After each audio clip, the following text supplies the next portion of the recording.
Good morning and welcome to Live at the Range from the 152nd Open Championship here at Royal Troon.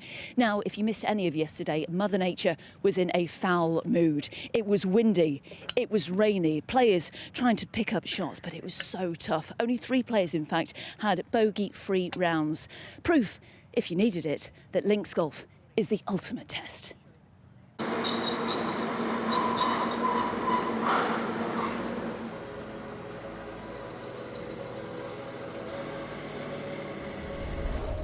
Links golf, it's a challenge. We look at some of the past champions. They've been artists in how they've been able to maneuver the golf ball and use the ground. The slopes, the bounces. The turf, the types of shots needed around the greens. Mother Nature just doesn't let you win. It's absolutely special.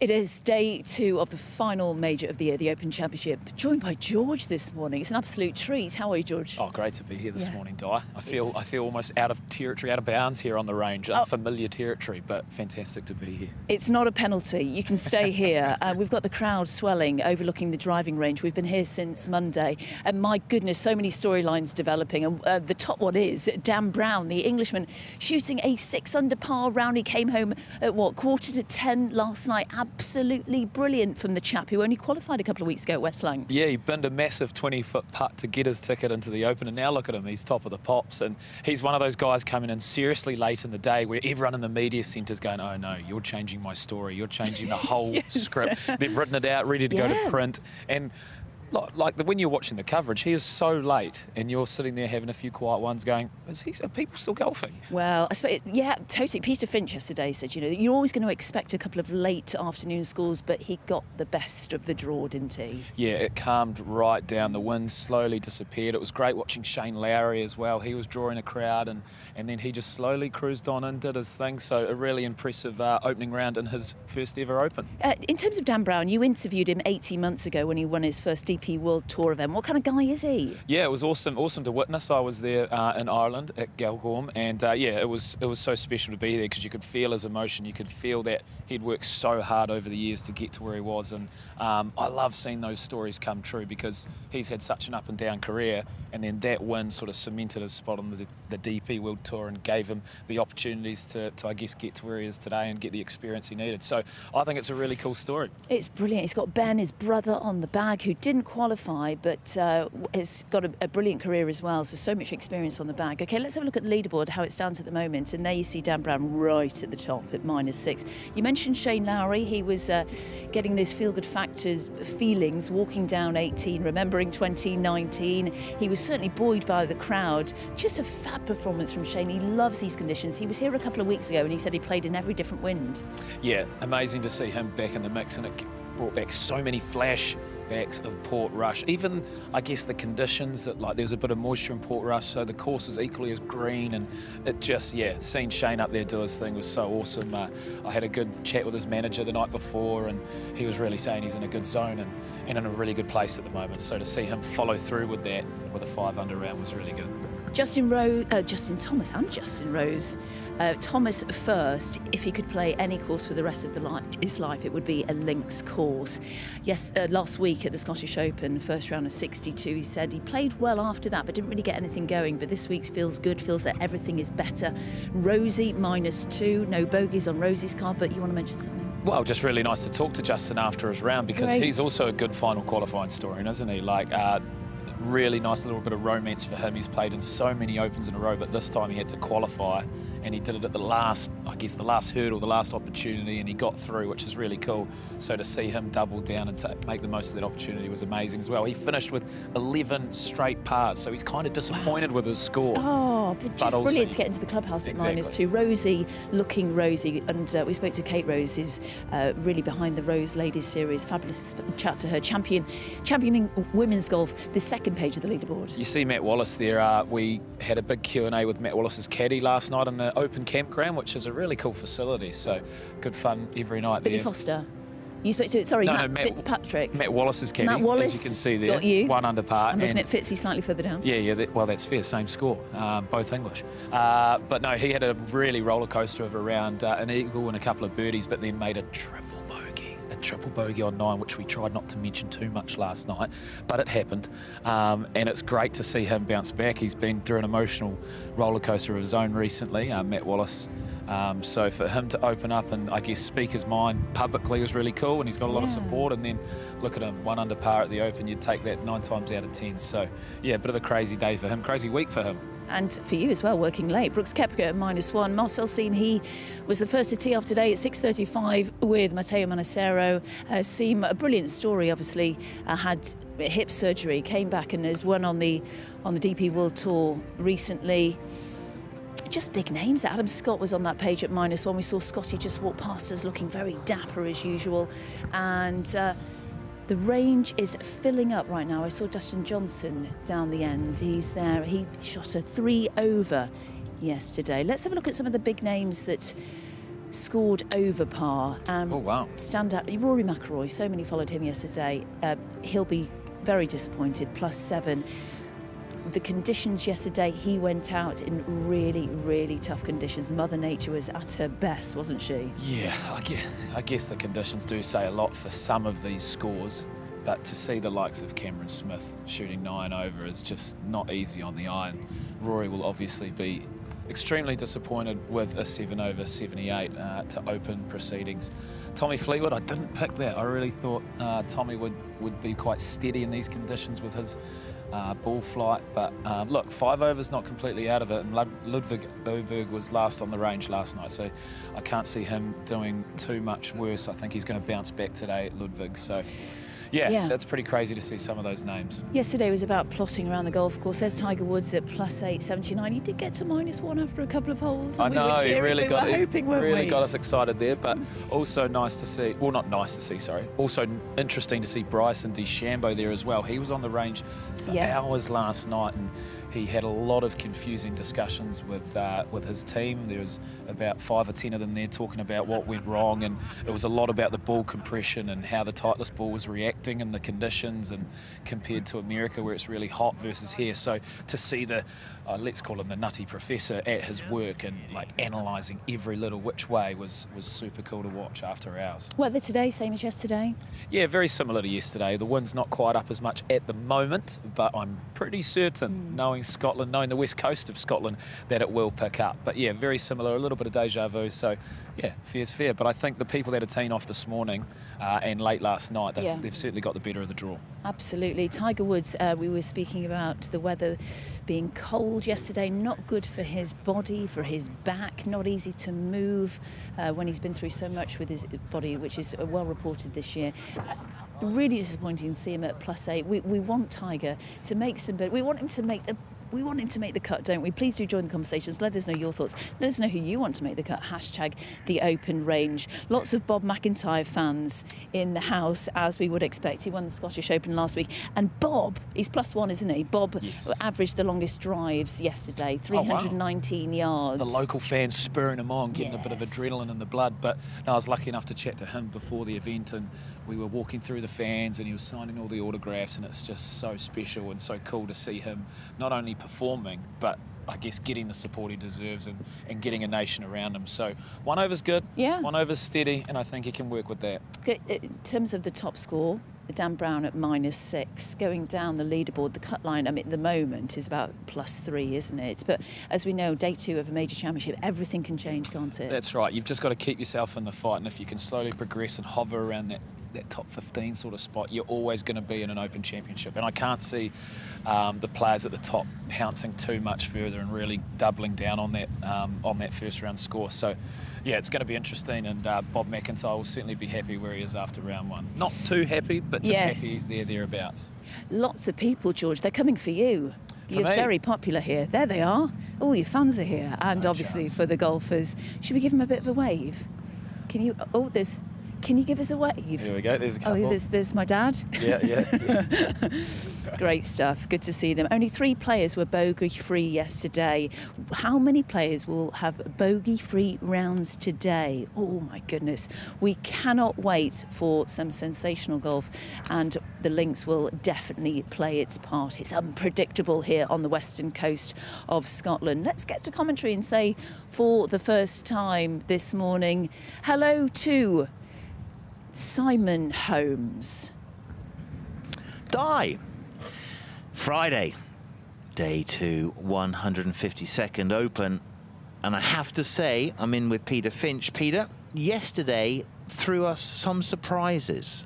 Yeah, it did. It was actually really good to watch because, you know, this wasn't a beautiful sunshine, no wind, everyone's making birdies and high-fiving. This was a grit down, let's try and make as few bogeys as possible and get to the clubhouse. You know, there's only a couple of players in Lowry and Brown that have actually made a really good move on the first day. Everyone from 3 under to about, I don't know, 4 over will consider it probably not the worst day in the world. Yeah, it was really a tough test. Dustin Johnson, he is just getting ready for his round 2. Going to be heading out in just a few minutes at 8:47, actually in an hour and 6 minutes, with Phil Mickelson, who shot 2 over, Joost Luton, who was 4 over, and Dustin was 3 over. Would he take that on a scrappy day? Yeah. Is he going to feel like he's in it, or is he going to feel like, oh my lord, I'm so far behind? No, honestly, like if you shot 3 over yesterday, you know, these are the very best players in the world. They're not going to be delighted with that, but honestly, I don't think they'll be that perturbed. You know, at the end of the day, you don't know what the weather's going to be throwing at you the next few days either. Like, especially today looks quite consistent with the wind, but tomorrow it looks like it's everywhere. So even players who are just scraping along the cut line can still have a great day on Saturday and put themselves in contention. I think with Dustin, to be honest with you, I mean, he's not in the majors this year. He's not exactly kind of set the world alight. So if he's there or thereabouts, he makes the cut. I think he'll be happy with that. So for Dustin Johnson, he is heading out. The wind, the forecast for the wind is that it gets heavier up to like sort of a steady 15 miles an hour with gusts to 30, starting in the next hour, really. So from 12 until 6, it looks pretty windy. So the draw is always an element here, like early, late, and how it works. You know, it's a part of the rub of the green. We had this report yesterday from HSBC, which was very interesting to say that of all the sports, golf as an individual sport is the most unpredictable. And in the majors, of all of the majors, predicting the winner at the Open is the most unpredictable. The weather has to be a part of that. Yeah, it's because the pitch that they're playing on is not consistent, and the conditions do change. And as I said, they change at points in the day. It's one of the really, I think, cool things about the Open, that it's inherently slightly unfair with the draw. Like, you can get lucky and you can get unlucky, but it's part of the beauty of this championship.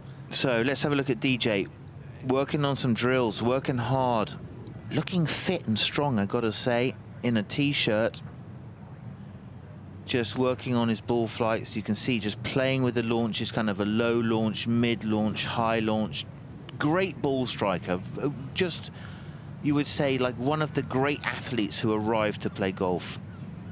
Yeah, and probably still, I'd argue, very underrated. I think the way that he goes about his business, we all know how kind of calm and relaxed he is. You know, he's a multiple major champion. He's really one of the best players to have ever played. Yeah. And yeah, he's kind of just overlooked a little bit. Yeah, so one Masters on his resume. Dustin Johnson. Looks like he could play American football, doesn't he? Look like he could be a linebacker without any trouble at all. So let's have a look at the swing. Very steep left arm plane, isn't it? Steep and bowed. It's kind of a funny combination. You could flat and bowed or steep and cupped, but steep and bowed, don't often see that.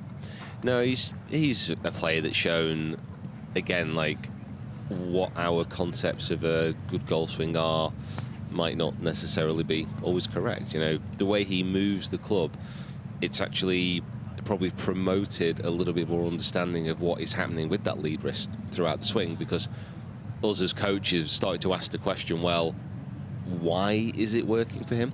Especially when he started fading it. Because a lot of people's minds were very confused about how such a close club face at the top of the swing could create a nice little gentle fade. And he's kind of shown and helped us understand a little bit more about how that does work. Yeah, it is interesting. It's almost as though, you know, he's going from, as you say, like the bowed left wrist almost into like his feeling is that he kind of scoops his right wrist under it. So which is a very interesting feel. Go and try that. So here you can see on the right side of our screen, this is our TopTracer technology. Now we have brought the driving range to life. That is with our great partner Rolex, who have been sort of one of the steel strands of all of these competitions, big supporter of golf, and we thank them for their support. So let's have a look at his data here. 194. I think that's a 7-iron for DJ. Yeah, nice easy one as well, I think. It's a bit different over here with the weather because, you know, you're looking at these players probably dropping a club in distance from what they're used to. Yeah. Certainly yesterday. And then when you're fading it back into the wind's off the right on the driving range, you know, might be taking again another club off that. So all these conditions need to be equated. Yeah, it's interesting. You know, Dustin Johnson sort of comes on as kind of like, you know, people think he's just kind of cruising out there. He is an amazingly smart navigator of a golf ball around a golf course. You've got a lot of people asking him for his advice and how sort of he sees a hole and what have you. So really understands his own business. A lot of respect for the way he gets himself around the golf course. Probably just chatting a bit of strategy there with his pal Ricky Fowler, Ryan Fox's coach, and amongst many other people. Jamie Goff just coming onto the range there. DJ just getting comfortable. So just some work on that takeaway. Maybe trying to feel as though that club face just stays a hair more outside of his hands. He's worked on that drill. That's Claude Harmon behind him. You can see. Working a little bit draw down there. He has only made the cut in one major this year so far. Yeah, you know, it feels as though, you know, I wouldn't say he's kind of looked like he's taken his eye off the ball a little bit, but it just feels as though when we've seen him, you know, I think that's a little bit the wind as well, isn't it? Just there's a little bit of right to left wind on the driving range today, Peter. So the wind direction has been strange. You know, we were talking earlier in the morning. You have a sort of a meeting, a chat with the production teams, and you're talking about the weather. The weather's a major part of this, and the southerly wind. It's a huge, huge change for so many of them. But part of the Open and part of the test, and one of the reasons again why we love this event, is that you have to adapt. This is not a point A to point B golf course. You know, you have to be able to work the ball, you have to be able to shape it, you have to be able to chase it, you've got to be able to float it. Every part of your game is examined. Yeah, really interesting to see Dustin Johnson just working through his shot making. As you say, there are no straight lines in golf or in life. Let's have a look. It's quite early for that, Simon. I'm telling you, here we go. Friday, it's Philosophical Fridays. Right, Jason Day. We really thought he was going to be just amazing. 8-14.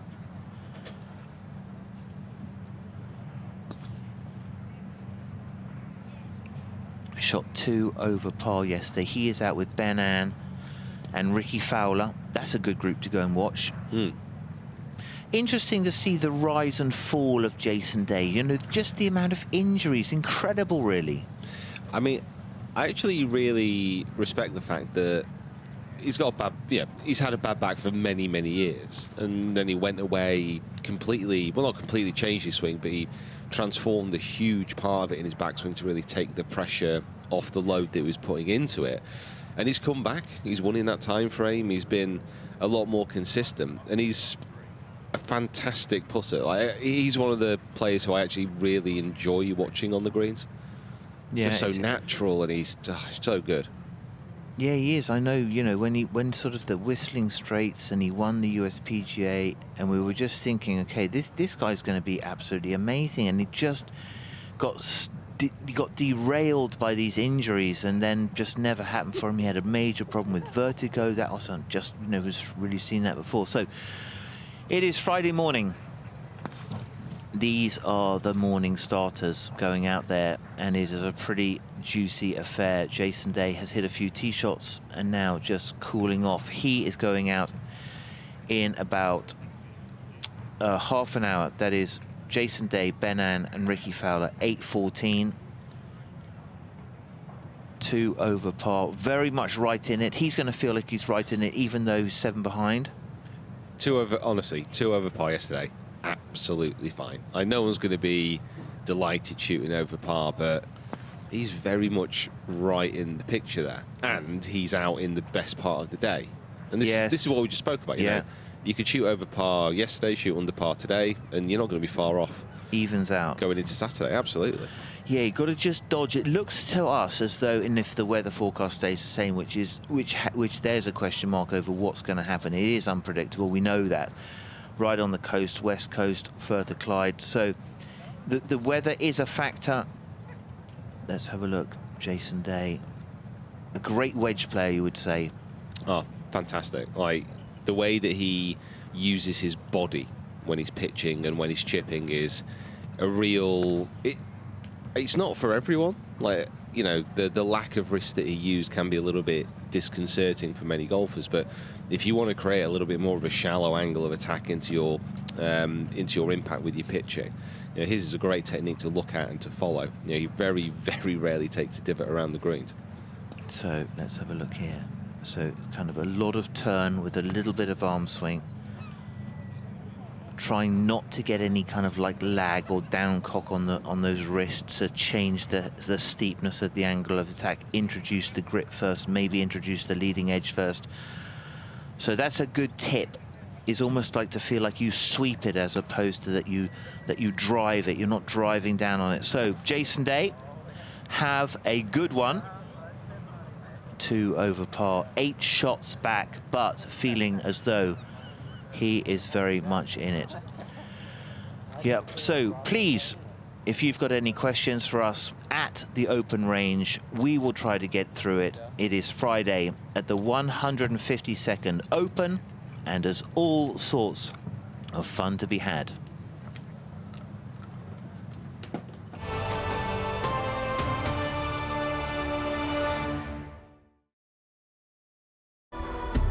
On the tee. She's staring this one down, and for good reason. Look at this. Just delightfully done. She's on top of the world. Going directly at the hole. Tell you what, go on. Oh, get in there. There's something about the AIG Women's Open. Oh, my goodness.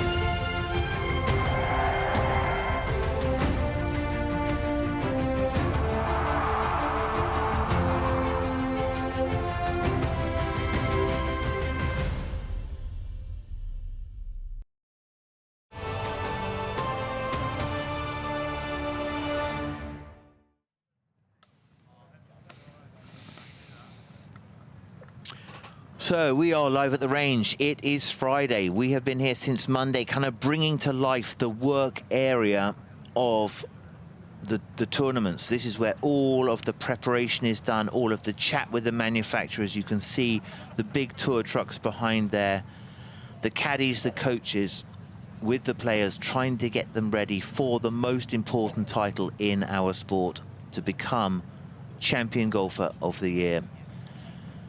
We're at Royal Troon. It's the 152nd version. I'm with Peter Finch, and there is Tiger Woods. Now, he has got to feel at 8 over par as though he needs a miracle to make the cut, Peter. Yeah, I think Colin Montgomery might be having a slight smile to himself this morning. I think with Tiger, he was... I mean, I was having a chat to guys on the road yesterday, and I had him at 80 yesterday. So he was one shot off what I thought he'd shoot. It's just this type of condition for him now is a little bit too cold. It's not warm enough for him. You know, physically, he isn't what he used to be, and we have to accept that now. And it's one of those things where he has, you know, probably, you'd argue, the most determination and one of the strongest wills in the game. But if you physically can't do something, you're not going to be able to compete with these guys. No, and no competition preparation. I think that's another massive, you know, disadvantage. But then, you know, I was sort of thinking, like, if he is going to win another major or another, I mean, it's going to be at a place something similar to this, where the walk is easy. The Masters is an impossible walk, so... Yeah, it needs the heat, doesn't it? Yeah, so, with his back to us, from one superstar of the game, the superstar, to another superstar, Phil Mickelson. The oldest man to ever won a major, and what he did was absolutely remarkable. So Mickelson, he's got to be feeling at 2 over par, very, very pleased with his first day's work. Peter Finch? Yeah, absolutely. I mean, he is someone who enjoys links golf. You know, he's an Open champion. He's a short game wizard. We all know that. And he's actually managed to keep his long game in decent shape. You know, he's lost a bit of yardage over the years, but links turf gives you the advantage of you can hit it a little bit lower and chase it. So you can keep up with distance with some of the longer players who carry it further through the air. Exhibit Brian Harmon last year. Absolutely. And it's a left-handers golf course, so we've been told all week by the statisticians. Easy for me to say. Easy for you to say. So, yeah, let's have a look. So Phil Mickelson there, you can just see our TopTracer technology. So Phil just checking that also in the screen when he looks up to the right. That's our huge monitor which shows all of the data. So Phil really just going through the beginning of his routine. He will be out there with Joost Luiten, who shot 4 over, and Dustin Johnson, who shot 3 over. So Phil showing the juniors how it was done yesterday. And you know what, in pretty good position. So you like the Phil Mickelson action. He's always had, you know, he's had an individualistic action, very steep on the shaft coming down, you know, very handsy in the release. I mean, he's an ultimate field player, isn't he? You know, he trusts his ability, honed through the thousands of money matches he's had throughout his career, to just get that ball to the target. And, you know, if he does miss that target, which he's prone to do, especially with the driver, well, you know, let's not pretend he's the best driver in the world. His powers of recovery are fantastic. His imagination is incredible. Yeah, great visualization. So just, this is interesting for you amateurs at home. Look how precisely he put down his orientation club, his aiming club there. So almost like plumb bobbing it from behind to make sure he was on the right line. So when you just sort of come charging out the car park, throw a stick down, don't even get it aimed, maybe trying to upgrade some of your fundamentals could shave a few shots off your shots at home, give you a little bit more chance in the Saturday morning medal. Well, when these guys get here in tournament week, this is basically what they're doing every day. They're just trying to get their aim right. They're trying to get their fundamentals, any slight switches in posture that might have gone on the day before, because as the course gets windier, what you tend to do is you tend to change your posture. You tend to lean into the wind. You tend to lean into impact a little bit more as well. So that's why you see a lot of the players after their rounds even come to the range, even if they've had a great round, just to reset, just to get things, those fundamentals back in order. Yeah, so we have an amazing team of camera people here moving them around just to give you the absolute optimum view here. So Phil Mickelson from face on. He is a right-handed person playing left-handed, so kind of like Henrik Stenson, opposite of Henrik Stenson, who he played against, who was a left-handed player playing right-handed. And they made magic the last time we were here, Peter. I mean, that was one of the best Opens I've ever watched, in an unusual sense, because normally you'd want quite a few people vying for the title, you know, excitement all over the course. But it really just did turn into this two-man fight. And both of them to play such amazing golf on the last day was brilliant as well. Yeah, it almost felt to me as though Mickelson's sort of gambling attitude and go for broke, win at all costs, he just kept pushing and pushing and pushing and pushing, and Stenson, who's just sort of a match player, just kept really pushing the pressure on him, and then finally won. So no, it was great, and it was a fantastic day. Stenson just absolutely struck the course to death in the end. Yeah, his ball striking from him on that Sunday was phenomenal. I'm not going to try saying that word. One of the things, here we go, this is Tiger's drill. Here we go. So this is his drill, little release drill. So he feels as though he's really kind of letting the toe rotate through there. So that's his whole thing, is sort of really feeling like an open to close with that right wrist. He's always done that. He always has a sort of a little tee on the inside and a little tee on the outside to make sure he strikes in the middle. And I asked him about that, and he's like, for some reason, I always align it up in the heel. So he also uses a line on his ball to make sure he aligns the middle of the ball to the sweet spot, because he just feels as though, you know, his habit is he puts it in the heel. So take us through this little drill here, Peter. Yeah, so that gate is aligned pretty much, well, this is going to be a straight putt. So that gate, as the putter swings through, the toe is going to be lining up with the heel, so it's going to be square to his target line. And then as he moves it through impact, the toe will just take over the heel in a natural releasing motion, which you want on the putting stroke, but it's very tempting for a lot of players to really lead with the hands, to leave the club face open and to push it out to the right-hand side. Yeah, so what he hates is that the putt he hates is what he calls the bleeder, which is happens to him especially on left to right putts, is he just leaves that face open. So he's really, if you watch his toe rotation, it's as much as anyone I've ever seen how much it opens to close, much more than just sort of a natural rotation off the lie angle. So Tiger Woods just going through his routine, just trying to find those feels, and he will need huge magic, and we wish him well, recover his score. We've been looking at Phil Mickelson, Dustin Johnson and Joost Luiten. One of the things that is interesting, I can tell you from early on, and the players will be looking at this, there are good scores available this morning that will give hope. Marcel Sim is 4 under par after 6 holes this morning. I walked him past this morning early, and he just said, Simon, it is way too early to have this much speed. So Marcel in amazing form, and he will send a marker, I think, Peter, to the players that you can get a score out there.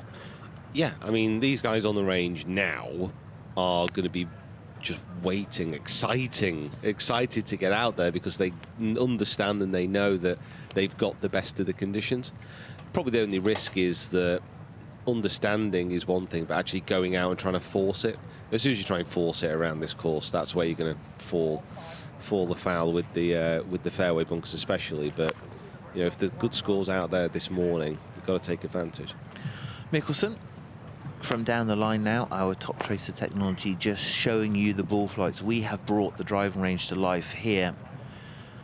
So Phil, an unusual plane, kind of shallow, so behind him and then in front of him, shallow to steep. You can see that club lean into it, and as it leans into it, uses his chest to lean back to shallow that out and then to let his hands release. So not ideal from a geometrical point of view, but nevertheless he's always had the same feel. Now let's have a look. This is the driving iron. It looks like that to us.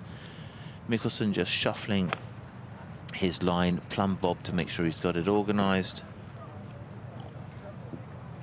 Yeah, it's very hard, isn't it? If you think about it, if you were trying to aim a gun at something 180 yards away, that would be very difficult. So if you're trying to aim a club face from 3 feet inside the line, so you've got the uneven lie, you've got the ball position, you've got the club face you've got to aim at something 180 yards away, you can understand how it takes a bit of time to get adjusted to that, and how you can have so much variation. You can understand why golf's so hard, can't you?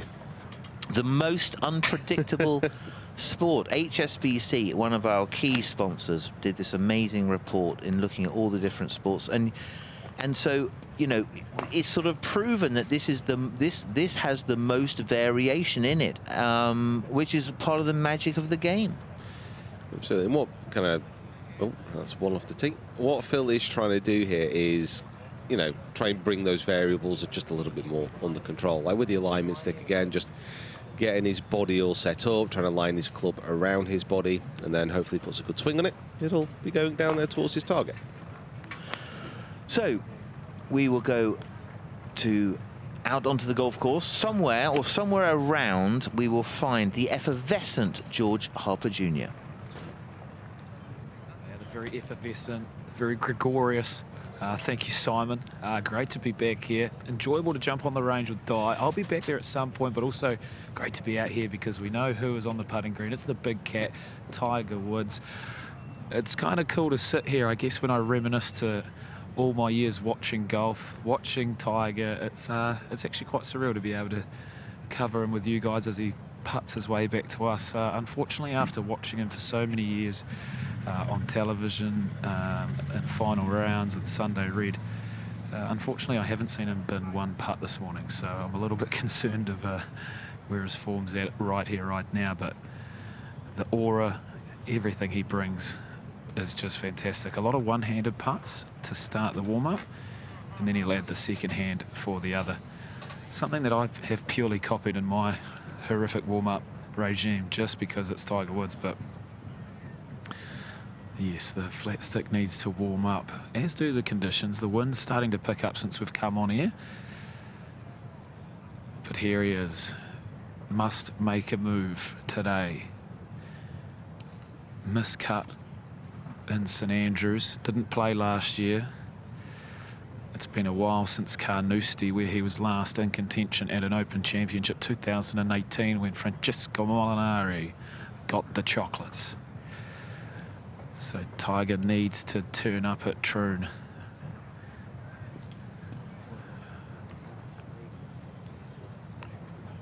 Soft hands. He used to say grip the putter 4 out of 10 if 10 is very strong. He used to say 4 out of 10. Soft hands, beautiful hands as Xander Schauffele arrives to the putting green. PGA champion.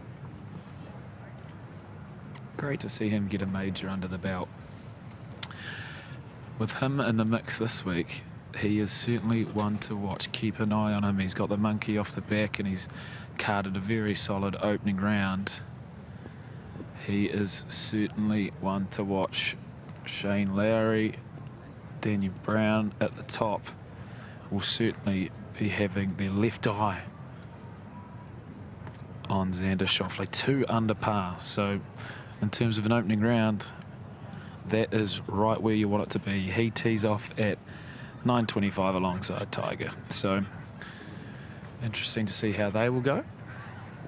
Saw Matthew Jordan not far away on the putting green as well.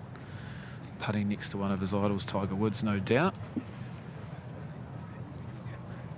He created some waves last year, didn't he, guys? Top 10 at Royal Liverpool. He'll be playing with Padraig Harrington and Davis Thompson at 9.03. So some cool little storylines in the Open like that. So nice to see Matthew Jordan playing well too. He carded even par yesterday. But boys, if you can hear me, if you're still tuned in after listening to me waffle on for a bit, what are your thoughts on Tiger here? Nice to watch him warming up, getting into the groove, getting the feel for things. Just leaking a few putts to the right. You know what? I just feel, George, as though, you know, he's so out of practice. He's so out of kind of competition practice. I feel like that's one of the things that perhaps as he gets a bit fitter, he could upgrade. But I mean, if you think of all the majors, if he's ever going to win another one, it has to be the Open, really. I mean, because power is not such an important thing here. The Masters is a brutal walk. I mean, I just think over 4 days, that just takes all of the juice out of him. So, Yesterday, I think he'd be so bitterly disappointed. He saw Justin Thomas put a score up there. He got off to a good start. He held a massive putt, but the quality in the game and the amount of errors was a lot, wasn't it? It was, and it was nice to see him on the range, because I was stood right behind him for his entire range session yesterday, and you know what? He was striking the ball fantastic. You know, the control of the flight, the way he was moving it, the consistency of it, it was absolutely beautiful to watch. But as soon as he starts to walk, you're like, this guy's going to be struggling. Like, if they could just pick him up from shot to shot and place him, it'd still be up there, because he is that good. So let's head back to George. George still out there on the putting green. Yeah, well, you mentioned juice, you mentioned strength, and Tiger fighting fit. I can confirm, after talking to his caddy, Lance Bennett, that he was packing his lunch for him. And I think it needs to be a well-known fact that Tiger Woods will be running today the peanut butter and banana sandwich. What a combination. If you ate that around the 7th hole, that would surely bring you home with strength. So good to know what the big cat's eating. Good to know what he's feasting on out there to keep him going. So the PB&B. Yeah. I'm not sure about that combination, but I'm going to try it out now that I've seen it from Tiger. So Tiger, I would say, is now heading across to chipping, and Troon will follow him. Going to have a massive gallery as this man, Shane Lowry, in the house at 5 under par and 1 behind.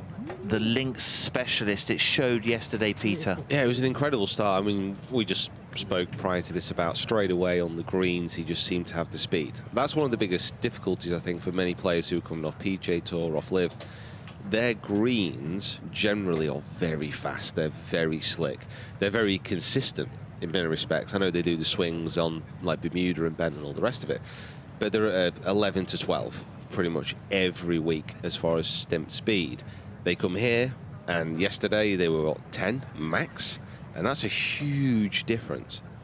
Well, it was interesting. If you saw Tiger Woods' putting there, how many putts did he have from 6 feet that actually stopped middle of the hole? You never have that. No. I mean, he had a couple of putts that didn't get to the hole from 6 feet, so his visual of what he sees versus what's there is really out. And this is one thing which I think a lot of amateurs who are kind of listening to this and watching these guys will understand. They have a few putts, like right to left, it's short, then all of a sudden, like, right, I need to hit it harder, boom, through the break, and then it's a couple of feet past. Every golfer in the world struggles with the same things. Yeah. These guys can adapt a lot quicker, for sure, but it is a difference. It is a big change for them. Yeah, and we see that when the Americans come to play in Europe on the Ryder Cup. You know, how many times does an American leave the ball in the middle of the hole a foot short? So, Mickelson clipping a few drivers, 173 ball speed, kind of PGA Tour average, so you can see Phil, that's his low launcher, I would say, trying to get the flights right, trying to get the lines right, to get that start line right with your driver. That's a huge point, isn't it? Yeah, and he's chatted earlier in the week about how around this golf course accuracy is absolutely crucial, because you need to be putting yourself in play on the fairway to be able to attack some of these greens.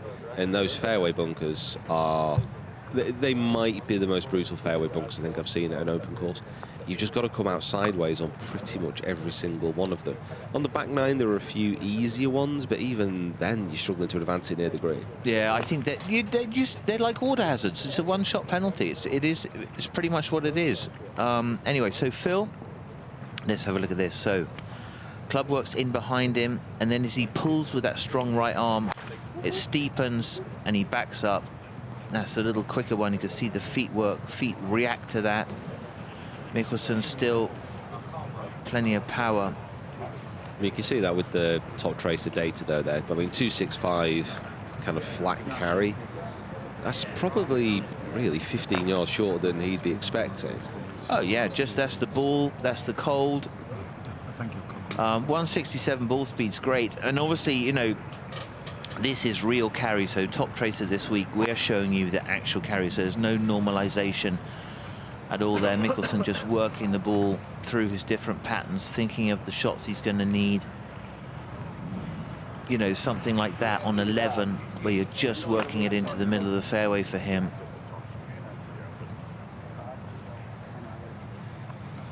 The alignment sticks away now, so he's done all his work trying to get his setup nailed down. So now he's just going to visualise shots, like I said, try and hit some lows, some fades, some draws.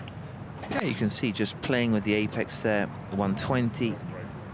Yeah. I think that's a good shot there. That's his kind of his stock shot. You can see he's working definitely something. Andrew Getson,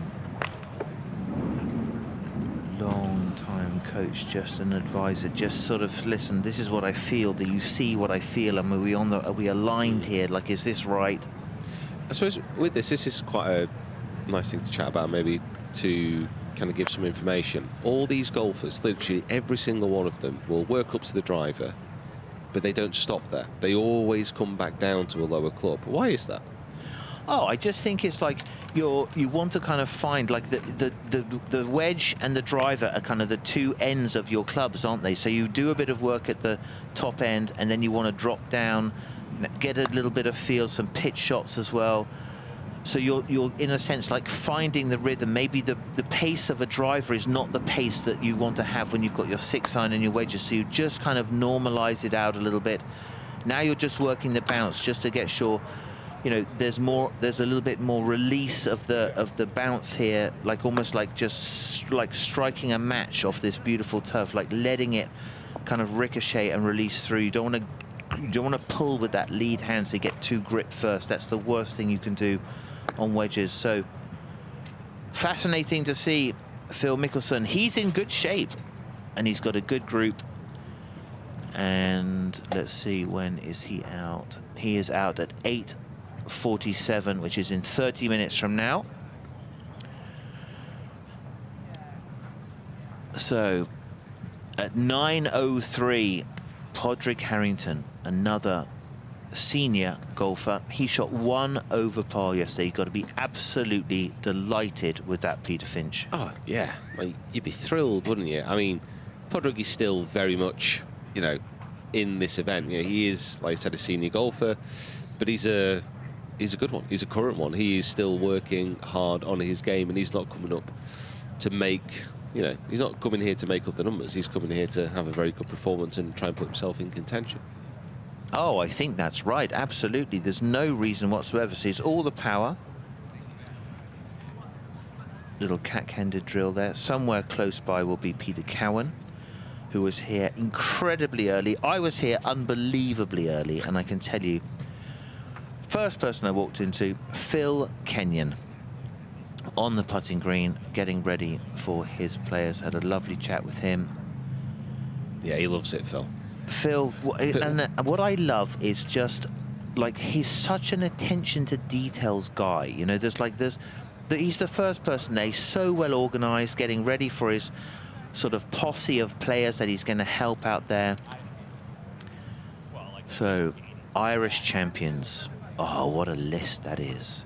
Fred Daly, the back-to-back of Harrington, Darren Clarke, that was an emotional victory. Rory McIlroy, always an emotional victory. But to cap it all in Royal Portrush, Shane Lowry, wow, an amazing victory that was. Yeah, it was incredible, wasn't it? And, you know, he's coming into this championship, I'd say he's one of the favourites, just simply because of the way he plays around courses like this. And if he gets off to a good start like he has done, he will stick around. I can't envision him going backwards now. Obviously, it's a different day today, but yeah, if he's not up there on Sunday, I'd be pretty surprised. Yeah, so here we go. DOD, maybe thinking of the 2 par 5s, Peter Finch. Yeah, potentially, but he's also just been swinging cack-handed. Now he's hitting drives off the deck. He's checking his swing speeds there as well. And when you have a look down the range and you see everyone going through a warm-up routine, generally speaking, they're following a similar pattern. And then you come across Padraig, and You don't really know what's happening. I don't even know if he knows what's happening. No, but you know what? What I love is he's so open to and so willing to prepare, to just experiment. His curiosity, I would say, is one of his strengths.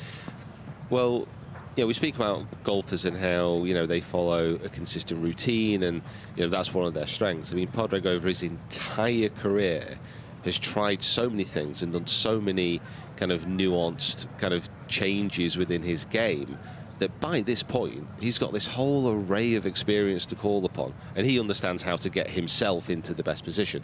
What he's doing with his sessions, it might not work for everyone else, but it certainly works for him. Yeah, it was interesting. I was chatting to Peter Cowan. He's just talking about sort of the habits that Padraig has and the dead ends that he goes down, you know, and just to sort of reset it. So Peter in the background against the red bag, the black outfit, Peter Cowan, just working on getting his pressure shifts so that he puts a bit more compression on the ball. So he's upgraded his swing a lot with Peter this week, and you can see him just working those lower ball flights, anticipating that when he goes out, there will be wind this afternoon. It is looking as though it'll be a steady wind of like 15 miles an hour with gusts up to 30. So that is going to be impacting the players. There it is, Brooks Koepka. He walks past. Peter Cowan will be moving across from Padraig to Brooks Koepka just in a few minutes. So let's have a look. If we were to take this tee shot and put it onto the first hole here at Royal Troon, take the range to the course, have a look at this. Oh, the Harrington shot, like a plane coming off the top of one of those aircraft carriers. I mean, is that a good shot on the first? Is that do you think we see too many of those? We've seen like 5 irons. Yeah, I honestly, I mean, it would be great if he did step up and just whack it down there with the driver, but I think the chances of that are quite low. I mean, as soon as you start to get a big stick out on that hole, you bring all those bunkers into play, and most golfers are just going to be laying it short, like with a 5 iron or a 4 iron. That bunker on the left-hand side, I think, is 250 to get to the front top. So anything short of that, they're only going to be hitting an 8 iron into this green anyway. However, it's pretty. However, it's pretty tempting. I mean, we spoke about this. Do you think you over-respect the first 6 holes, first 7 holes? Do you think we over-respect it? No, not yesterday. The bunkers are so hard. Not yesterday or today, because of where that wind is coming from. I mean, this is one thing which really threw the players. I mean, Padraig obviously hits it a long way. Bryson, during his practice rounds, like, he drove, I think, 4 of the first 7 greens, I think I want to say, in the practice rounds. And he's had to completely change that because the wind is coming from the opposite direction. But the first hole has been pretty consistent. You know, by the end of the week, the amount of divots that you're going to see in front of that first bunker, you're going to be doing well to avoid them. Yeah. So, Padraig Harrington out with Davis Thompson and Matthew Jordan, who did so well, and they were a good group. Davis Thompson from the US, he was 3 over, and Matthew Jordan shot even, so very much right in it. That's at 9:03 those guys head out. On the first tee at the moment, Alex Checker, Eric Cole and Kurt Kitayama, and then it's Darren Clark, JT Poston and Dean Burmester, who played really well yesterday. Clark, he shot 6 over, he needs a bit of a shout. We've been watching them warm up of Mickelson, Joost Luiten and Dustin Johnson. They were 2 over, 4 over and 3 over respectively, and then it's the 9:03 group of Harrington, who is out with Davis Thompson and Matthew Jordan. So there are the scenes, and soon that driving range will be absolutely packed with people, because Tiger Woods, we have seen do his putting, and he will now go across past the Sky Open Zone to do a bit of chipping. And when he comes back, he will bring Troon with him, Peter. Yeah, he will. I mean, one of the best places to watch golf at the Open, oddly enough, is on the practice ground, because you do get to see multiple shots in quick succession. You get to see this array of golfers hitting all manner of ball flights. And with Tiger, as we mentioned yesterday, honestly, it was he was so good on the range. He was so nice to watch. It was really, really special. We're in a lucky position where we can get onto the range and we can stand right behind them, but the spectators here are only, you know, 10 yards away. Yeah, but it was such a surprise. I was with you. We watched Tiger on Sunday and Monday and Tuesday, and we thought, you know what, this looks good. 8 over. You know, does that mean is it just the walk that's so difficult for him? Is it the mental side where he can't execute, he can't take the shots from the course, shots from the range out onto the course? Is he had too little practice in tournament condition with pencil in hand? I think it's just physically he's just not able to do what he used to be able to. And you know, if you are getting exhausted walking around the golf course, that has a knock-on effect in fatigue. You know, everyone knows, you know, playing tired is hard because your body does not react how you want it to. Yeah, so it's the walk. And it's a long week. Is hard. Now, I can tell you, the merchandise this week is off the charts. It is a total sweetie shop. Peter Finch is in a very stylish hoodie forged by nature. I am the proud owner of 3 amazing yellow umbrellas. The yellow umbrella is the mark of a golfer. If you're not here, you can scan that QR code, get online and get yourself at the least a yellow umbrella. Join the gang.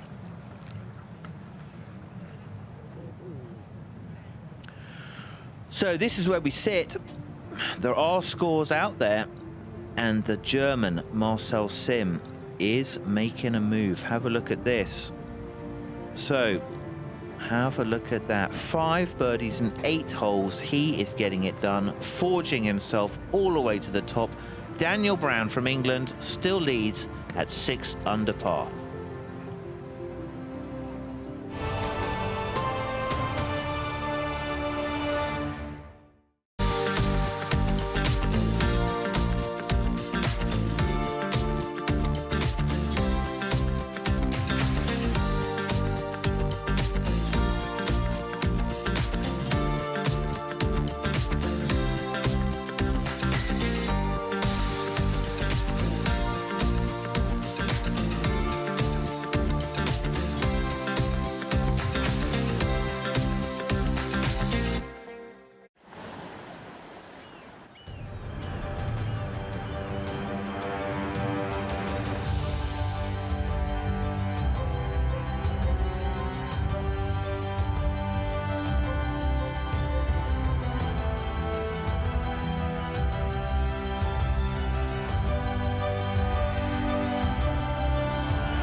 We are live at the range. It is 08:28. It's been an amazing week. The wind has just sort of confused us, hasn't it? So come and join the conversation. That's at the open range. If you've got any questions, send us a message. We will try to find the answer. There we have Tiger Woods just having had a putt, Peter. He's had a pitch and chip and putt. And so now ready onto the driving range for his warm-up. Yeah, and he's pretty extensive, actually, as he was going through it. He hits a lot of shots. You know, he's going through a good 60 balls, I think, during his warm-up, which is pre-round. That's a fair amount of shots. But, like we said, he needs to just get himself in that position where he feels like he can move freely. And the more shots you hit, generally, the more loose you're going to feel. So we would say, as far as we observe it, and we've watched it all week, you and I, from up close, this part looks good to us. So we think the game is there. But you made a great point, which is when he's got a chance to hit, like, say, 2 or 3 balls a minute, but then when he's onto the golf course and he only can hit like 1 and then 5. This is his fireworks show from yesterday. So you can see, as you said, Peter, the volume of balls that he hit. That was his warm-up. Yeah, I mean, if you want to get, like, super golf nerdy, like, his peak heights... I like super golf nerdy. So the trajectories of his irons, like, they were all pretty much peaking at the same point. Further down the range, but they were all height-wise peaking at the same point, and the control of the flight was just fantastic. I mean, even kind of, you know, on the range with the very best players in the world, there was just something different about that flight. The control, the focus penetration of it as it kind of went through the air. And, you know, I was the same. I was stood behind him and I was like, oh my God, this is amazing. This is amazing. But literally he steps back from his bag and he just doesn't look comfortable. No. So it's the walk. It's not the game. It's the walk. Come on, Tiger. You've got to find something. And I think it is a case of, you know, it's reps. You know, he, like you said, he hasn't played many competitions. From all accounts, from what he said, he's still playing a lot of golf, but it's in carts. You know, so he's just getting those steps in. That was his round yesterday. And you sort of felt, okay, 1, 2, 3 looked amazing, right? The fifth, it's really sad to drop a shot on a par 5. But then the double got stuck in a bunker. And then just maybe the stamina of the day didn't quite hold it together. So Tiger needs, what do you think he needs? He needs to shoot 4 under par to make the cut? I think so. With the wind as it freshens, you're probably going to be looking at 4 over making the cut. So, you know, he's going to have, realistically, one of the rounds of the day. He looks good to me. Don't you think? He looks good to me. I know he has hay fever, and I know he finds the fescue grasses over here like really a trigger for that. And we've talked about that. You know, he battles that. He finds that just like, you know, something as a part of the game. So he's been in the gym. He looks fresh-faced. He looks good to me. He looks good. Swings look good. Honestly, like all the shots I've seen him hit, it's been a real kind of pleasure to see that he's back. You know, to see that swing which has kept us entertained for the past few decades is still there. It is still in fine fettle. It's the Open though. Like the Open doesn't care about that.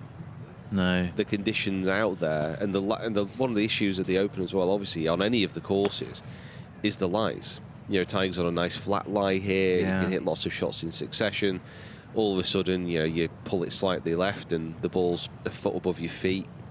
You know, you stood in rough, you're fighting a right to left wind, you go in a pot bunker, your left leg's out, your right leg's in, you're on your knees, you got a 12 foot of a par, whoops, slips by. All of a sudden the pressure starts to build, even for Tiger. Yeah, so we are watching Tiger Woods. It was a poor performance yesterday. He'd be so disappointed with himself.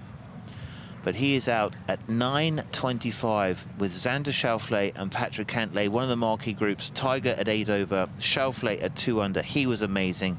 And Patrick Cantlay also 2 over. So there you have it, right into the marquee groups. Probably a lot of people. Sorry, man. Probably what's going to hurt Tiger as well is that he said it so many times himself. He's not here again to make up the numbers. He's here to compete. He's only here because he thinks he can win. Yeah. Now, even now, there must be a voice in his head saying, Tiger, you're not going to win this week. So what does that do? Does that keep him? Does that get him more focused? Does that kind of motivate him more to get out and shoot a good score? Or does that just weigh him down? It's difficult to understand what he's actually thinking. Very proud guy, though. I think he would never have a day where he didn't have the best score next to his game, like next to his name. He's always going to give you the 100% effort. I can guarantee you that. So he's going to need a really, really good day. It's nevertheless going to be a really fascinating watch just to see where he is. I mean, he's cold out there. He's pouring with sweat, isn't he? The pre-warm-up that he does to try and get himself in shape is incredible. And it is the thing is with Tiger as well.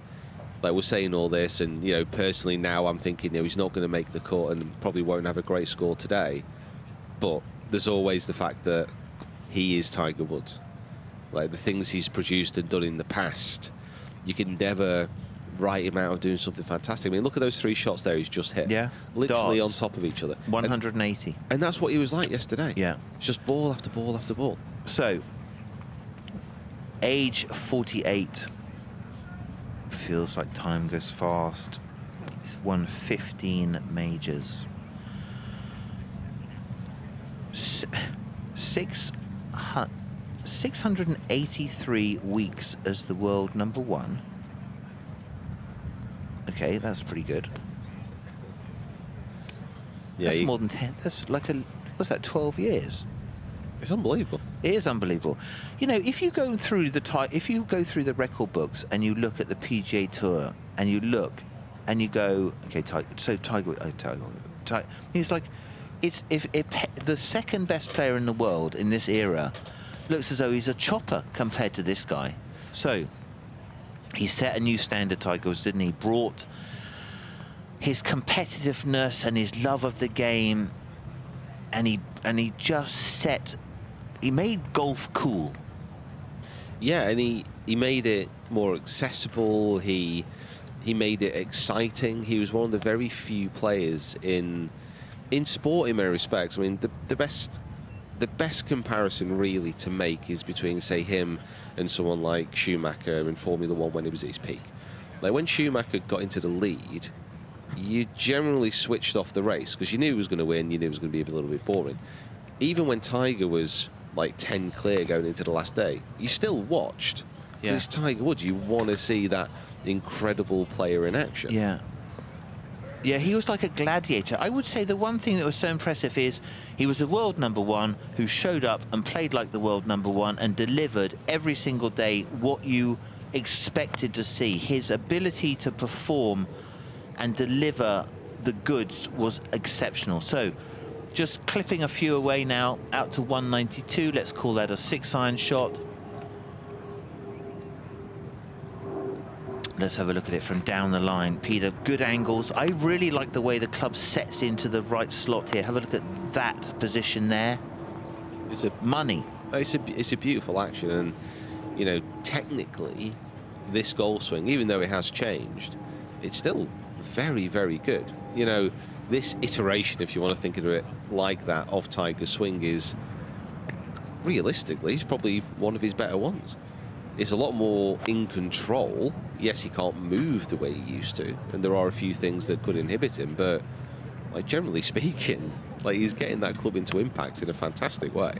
So you would say, and I would, and we would probably say, the swing is not the problem. No.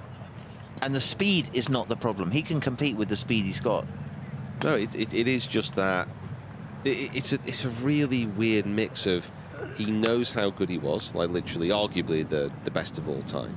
He knows what he wants to do, but as the week goes on, as the rounds go on, currently because of the way that, you know, he's moving around the course, he can't perform to those levels.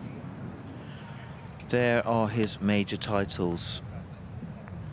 They are historical, aren't they? What does he think? As he sits there, what does he think? He's probably contemplating those sandwiches. Peanut butter and banana, though. There's a very controversial. It's very controversial. I can't see how that combo works. I always thought it was peanut butter and jam, isn't it? Yeah, which in itself is, you know, sounds disgusting. But like peanut butter and jam's okay. Yeah, peanut butter and jelly. Yeah. And I think you get away with that. Okay, we'll just have to see. I mean, I just think. What happens to ham and cheese? Anyway, so hey, this is pretty much what would you say this is? The most? This is 10 yards behind the very, very top. Yeah, I think so. And I think with his irons as well, with Tiger, something to bear in mind is his lofts are generally standard. Yeah, they're standard to, you know, what it was 20 years ago, so it's a little bit weaker. Yeah, I can compare. Like Brooks Koepka is a really, really strong. So Brooks's 3-iron is 245, so there's nothing there. Brooks's 7-iron is 195. There's a little bit there, but so that kind of changes around. But I mean, that doesn't mean he is not capable of competing. So it's not the power. He's not underpowered. The swing, the consistency, the shot making looks good. So it has just to be the mobility, as you say, Peter. So Tiger not far away from his tee time, just working through his clubs. They are beautiful irons, them as well. Managed to get a set. Have you? Yeah, stole it out of TaylorMade HQ, which I definitely just didn't say. They gave them me. Oh. Share? Well, when I first met him, he had an amazing kind of combo set of Mizunos. He had some TN87s or TP29s, and then he had a hybrid set, so he had kind of like a bladed set and a cavity back in the long club. Sort of, that was the first time I'd ever seen a set like that.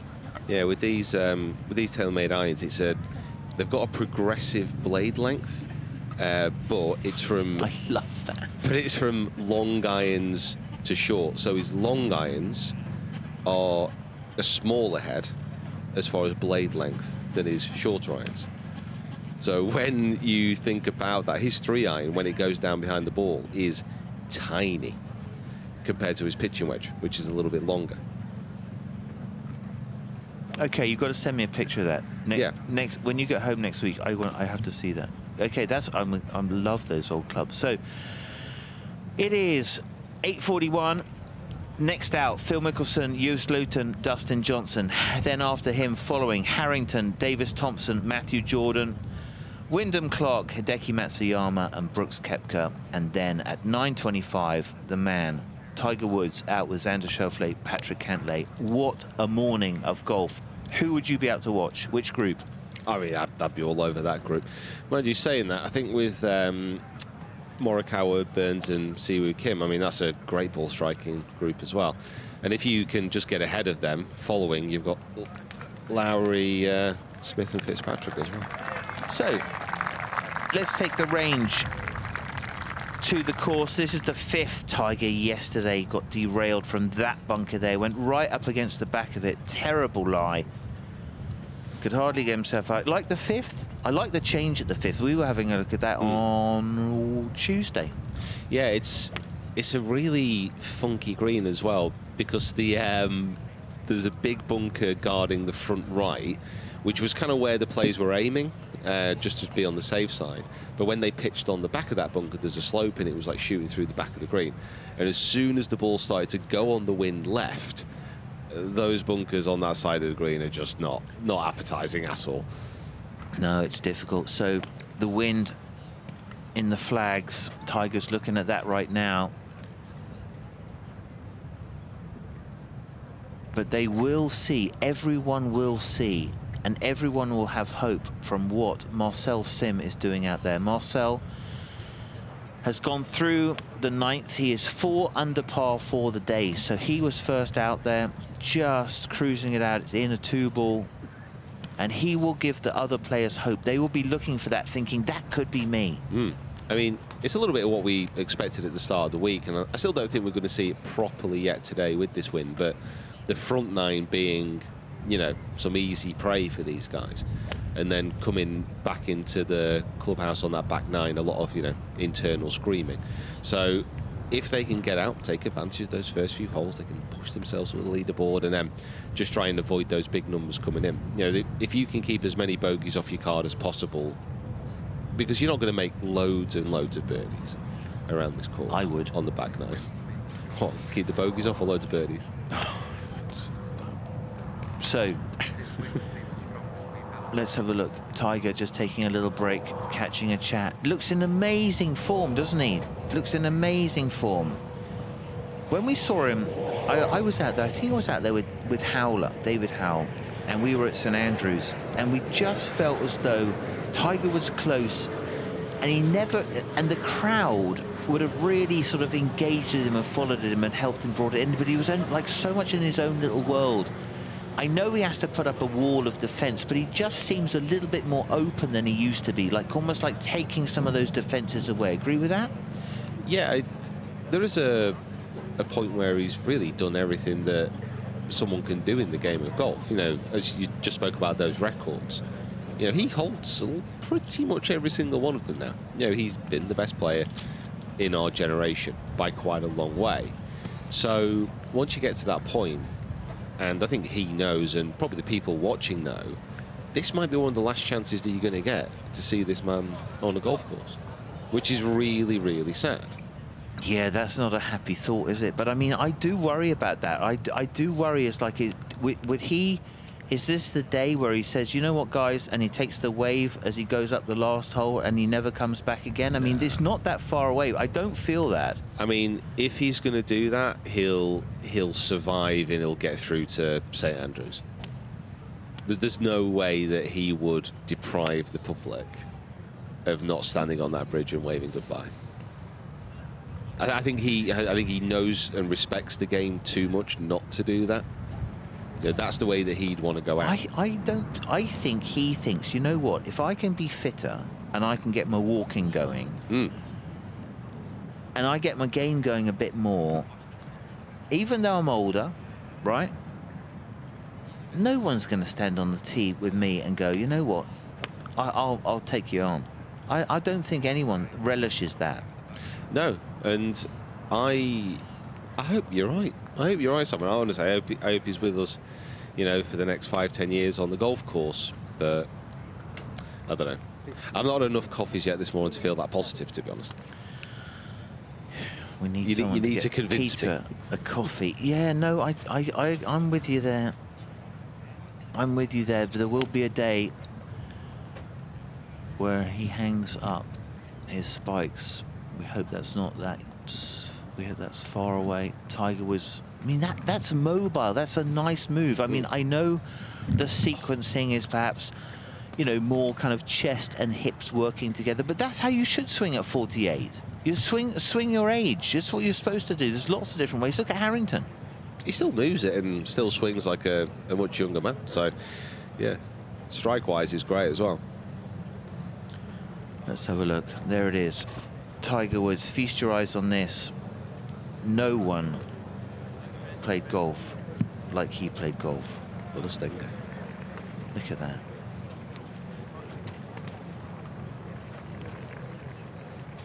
So here we go. This was the accumulation, as you said yesterday.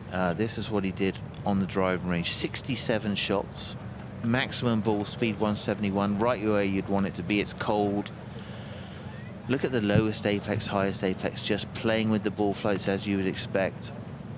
32 minutes, 67 shots. Didn't hang around. No, it was just like he was shot after shot after shot, and that lowest apex as well when he was with his 3-wood, oddly enough. Yeah. That's when he was hitting his like lowest stingers. Yeah. And they were just beautiful. They were great. They were so cool. He's the man. He's 8 over par though. That's not good. He's got a smile on his face about something. Hopefully he can feel that he's about to make magic. He's going to need it. 8 over par. He's got to shoot. He's got to shoot 4 under, Peter. Yeah, I can't see it go to 5. No, it's got to be 4. So, oh, there we go. She'll, in 20 years, you'll be the ladies' AIG. Don't do that. Is that a remote control? AIG Women's Open champion. There you go. Inspired by Tiger Woods.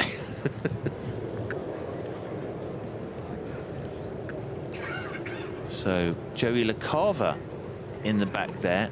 Old caddy of Freddie Couples, old caddy of Tiger Woods, now caddy for Patrick Cantlay.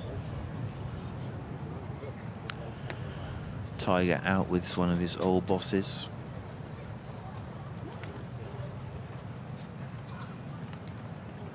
Gauging the conditions. Can you muster the power one more time? One more time.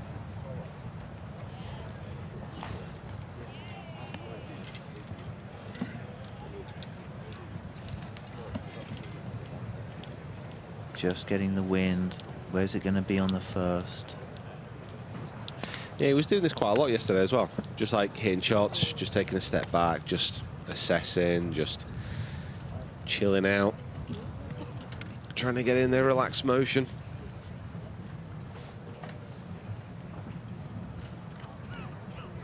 So, hydrating. Yeah, he does have really bad hay fever. So I think that's one of the things that's difficult, isn't it? If you are allergic to those sort of like links meadow grasses, it's a pretty, and when it's windy, it's quite an intense thing. So 3-wood off the tee.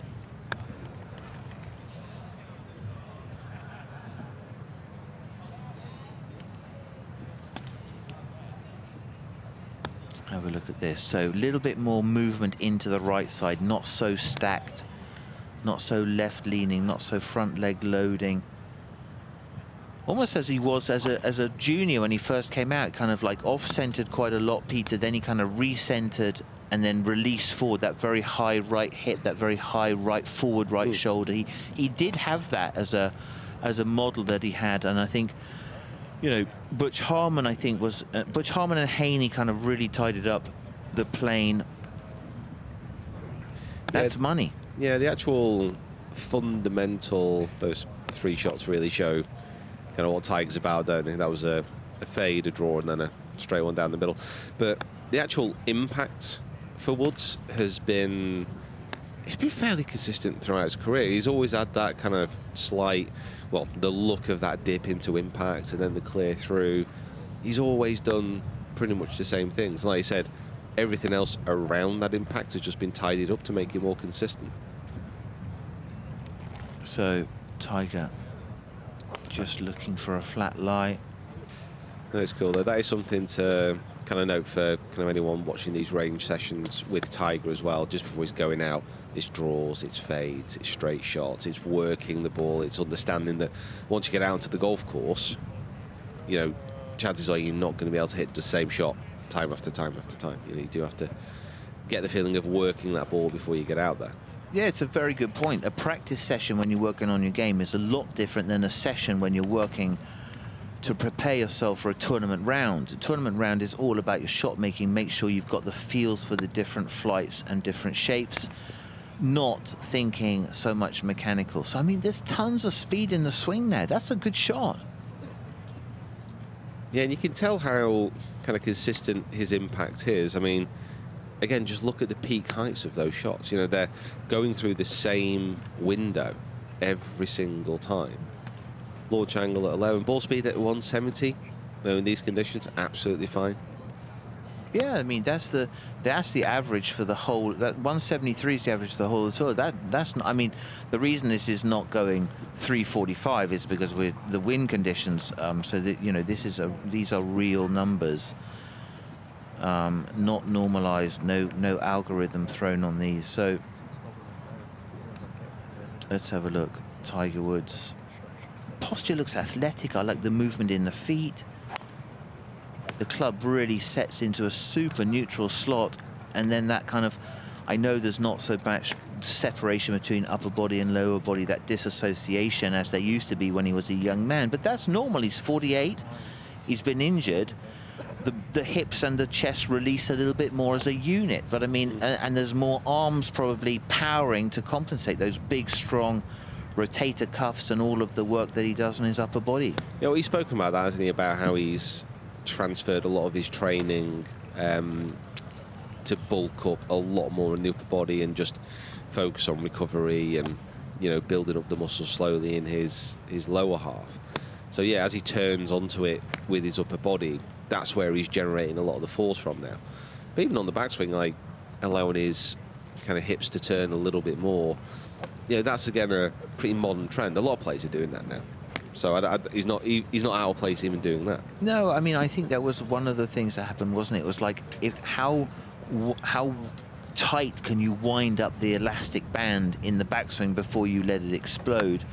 Yeah, don't do it so that you injure yourself. So just trying to take perhaps a little bit of the, like release a little bit the hips more, just to create a little bit less torque in the body and match up the upper body and lower body. Nevertheless, this is a very convincing set of shots here. So Tiger is done with the drivers. He might just hit one more. He normally does do that, the last shot or second to last shot, just the driver. That's that old Nicklaus thought. Remember that Nicklaus always used to take this last shot was a rehearsal of the first shot that he was going to hit of the day. I think probably off that first again, probably be a 3-iron for Tiger, won't it? That's such a nice flight, isn't it? I think Tiger's pretty much hit it every single place he's looked so far. So here's his range session, just so you can have a look, see the variations. So he kind of pitched a little bit, he used some wedges out there, then he just kind of like, what would you say, like 7-iron, 5-iron, his scoring iron. Quite a few 3-woods, quite a few drivers, and then just closing off with some pitching. That was the work that he's done this morning. Quite a big variation. You're not sort of saying, okay, he's limiting his range sessions because he feels that the swing is injuring him. I don't think he's in that position. The swing looks good. The fitness to do his swing looks good. It's the mobility for the walk, as you said, Peter, which is the problem. Yeah, absolutely. So, yeah, if anybody does fancy giving him a bit of a piggyback around the course today, that'd be ideal. I'm sure the R&A would be fine with that, won't they? A piggyback? Yeah. I'd say we'll have to really work on that. I'm not sure the tournament committee's, like, the committee I think would have to meet to decide what about that. Here we go, here it is. Just so you get an idea, this is round 2, it's early days, but nevertheless, Dan Brown still stands out in front at 6 under, but Shane Lowry is at 5. Marcel Sim showing the field that a score is out there.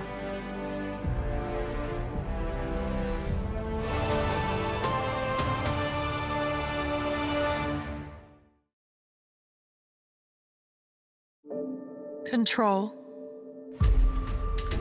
It's often out of your reach. Your opponent. A line call. Even the bounce of a ball.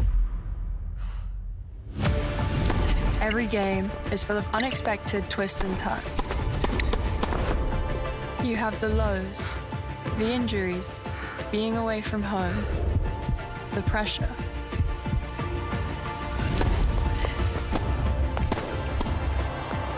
And the incredible highs, the wins, exploring the world. Every day, a new opportunity. Life is rarely a straight line. We can help wherever it takes you.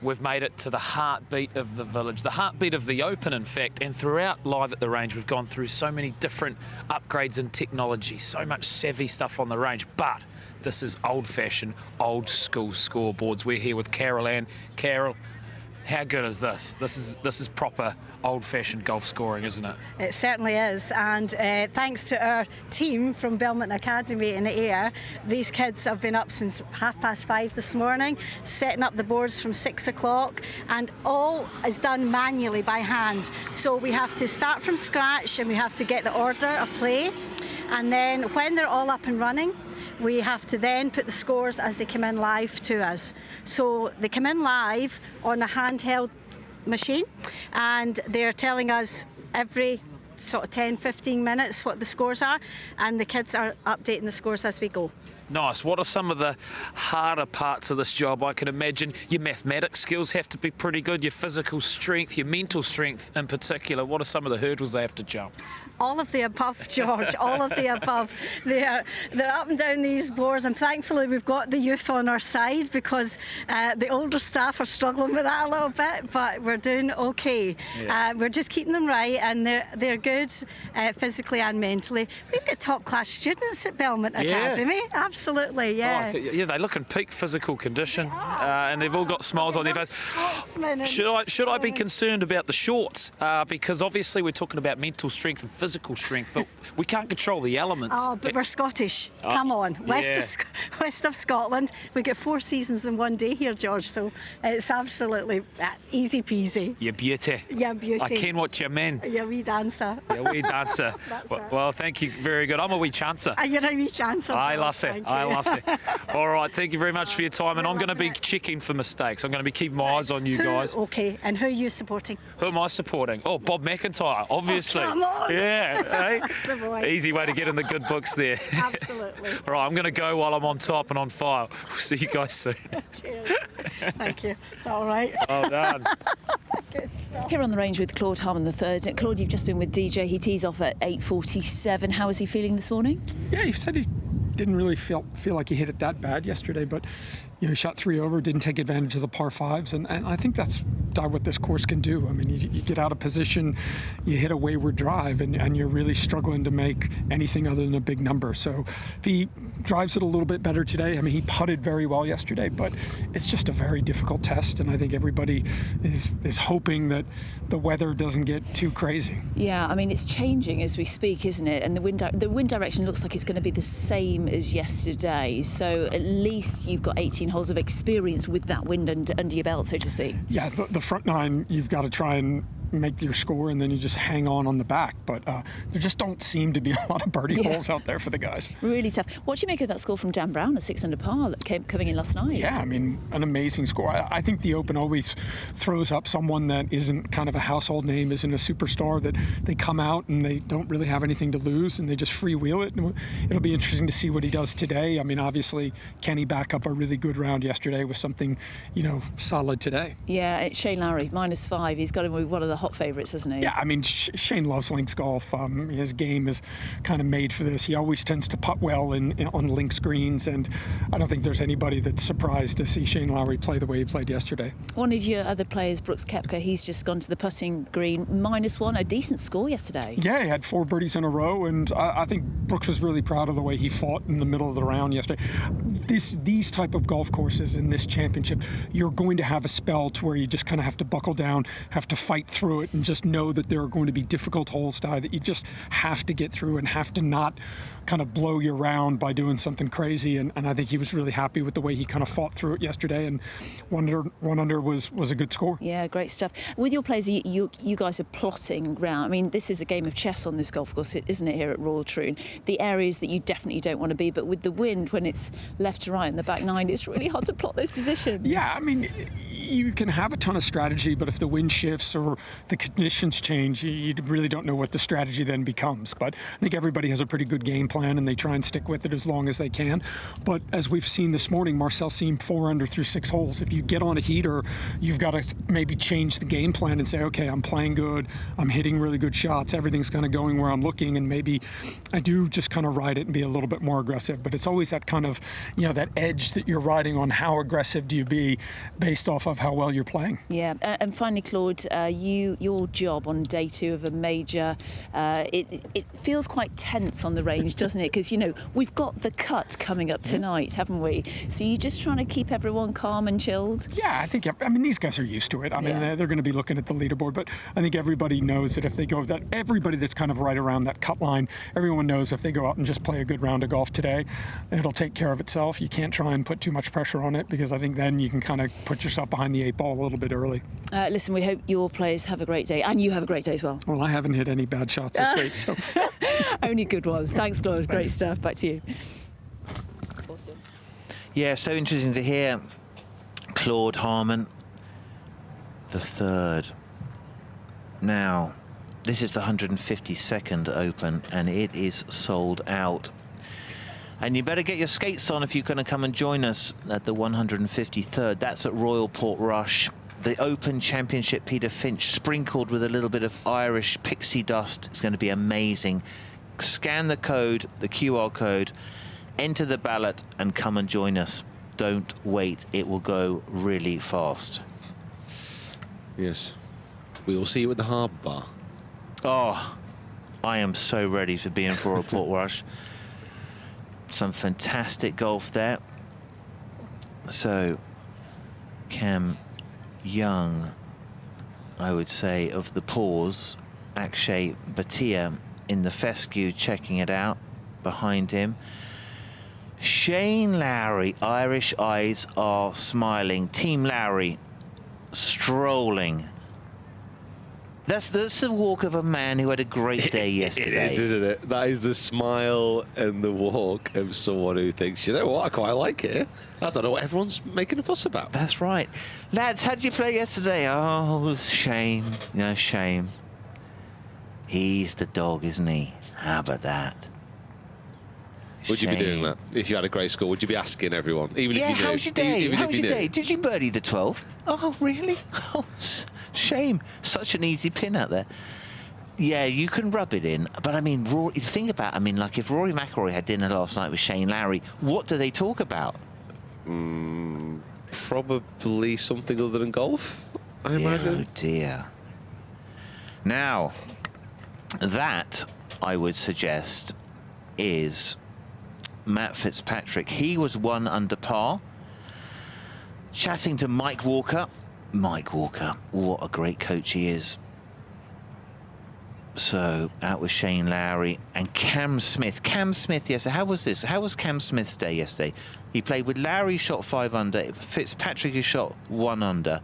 Cam Smith shot 9 over. He must have felt as though he shot a million.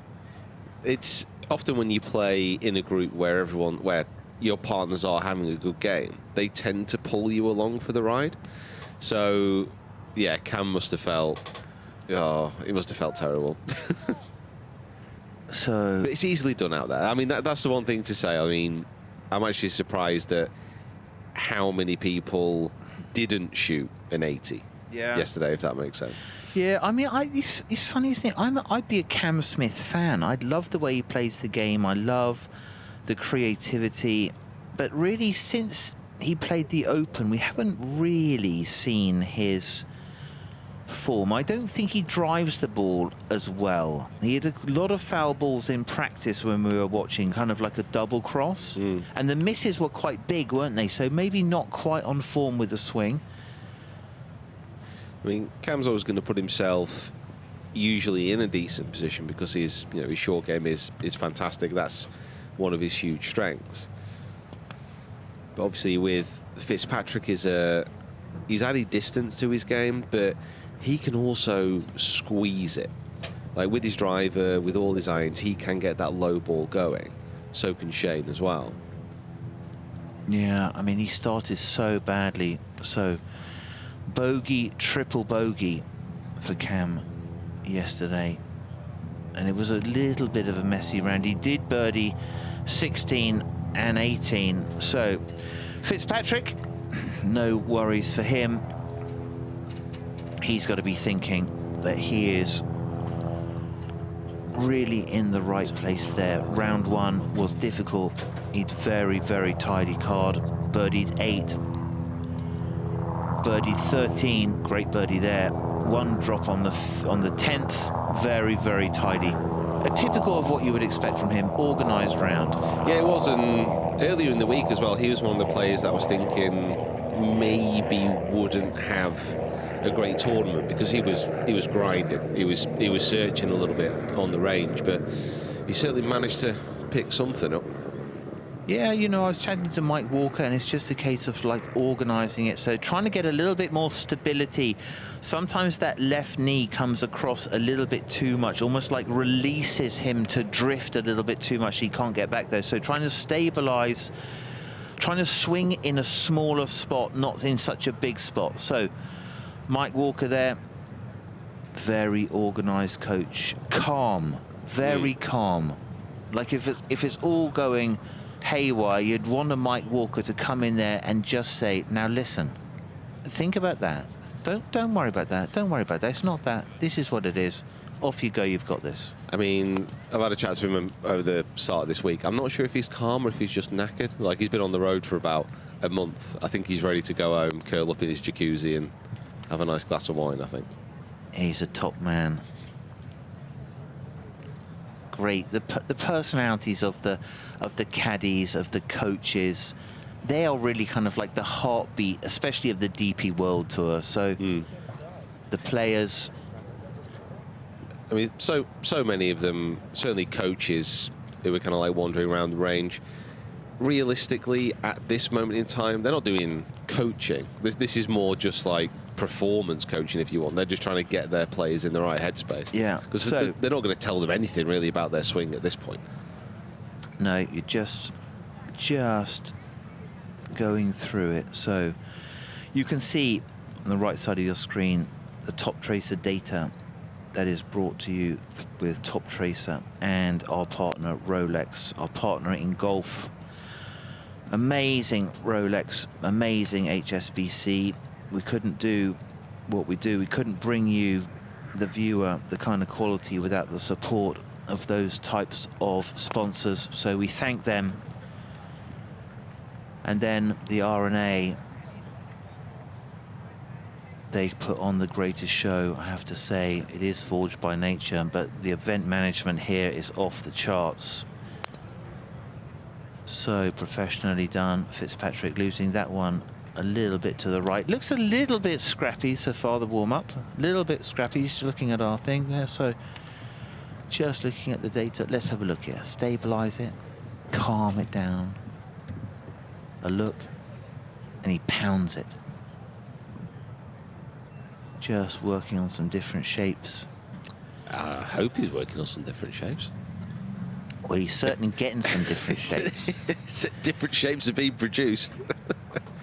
It's full of surprises.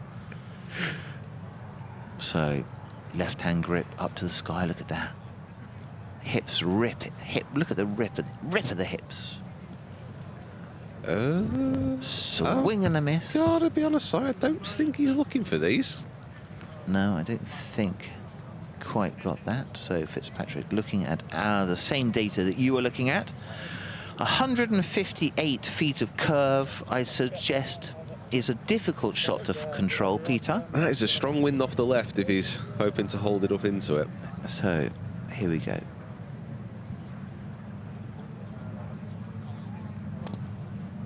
Just getting himself ready.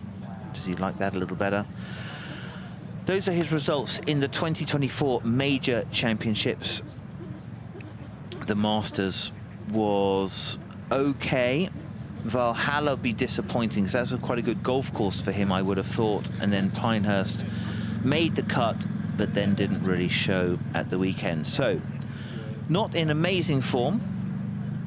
Yeah, it's just been a relatively quiet year, hasn't it? But he over the last couple of years has catapulted himself into a position where if he doesn't perform well and he's not up there near the top of the leaderboard, you start to ask questions why, which I think is a testament to the work that he's put in prior.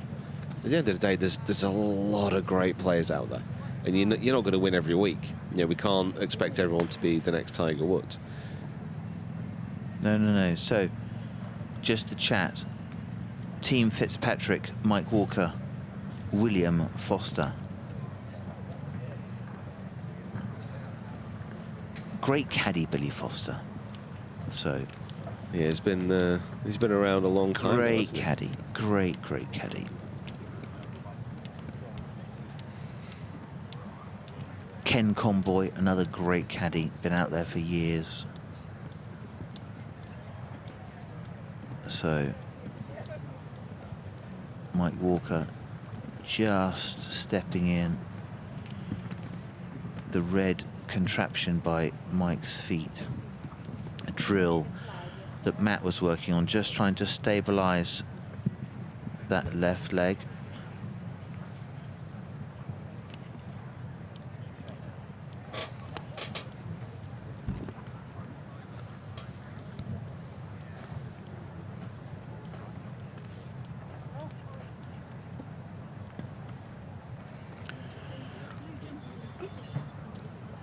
So we're going to leave Matt in the last parts of his warm-up and look at some of the key holes. Peter, take me through what you think about the first hole, opening hole. Not a pushover.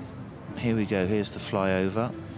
No, as far as the first hole goes, actually, it's pretty gentle. There's a big, wide landing spot just short of that first bunker. And off the back, it's 254 to reach the front edge, which is why you're seeing pretty much every player hit a club which is going to finish up short of that, because you're only going to be having maximum a 9-iron into this pin. The further up the hole you go, the more the bunkers come into play. And it's actually a pretty wide green as well, especially when the pin is pushed towards the back, like it is today. And then we get to the 6th, the longest hole in Open history. There it is, there's the overhead, the tee shot. Yeah, so when we had a wander around this hole earlier in the week, we were a little bit dismissive. We were like, oh, it's long, but it's downwind. They're going to bomb it down there. Get past that first bunker, and you've got about 280 to the front edge. All of a sudden, wind switches, and it is an absolute beast. Literally no one was getting there in two yesterday. Everybody was laying up. So this is just a real example of what happens when the wind does switch. There's 2 bunkers up around the green. Do not go in the one on the left. I have shed so many tears in that bunker. Yeah, vertical. So from the longest to the shortest, the 8th hole, the post is stamped 123, but not that straightforward. No, it's 1, 2, 3 off the back, but you can see that little tongue just to the left there. They can move the tee right up and play it under 100 yards.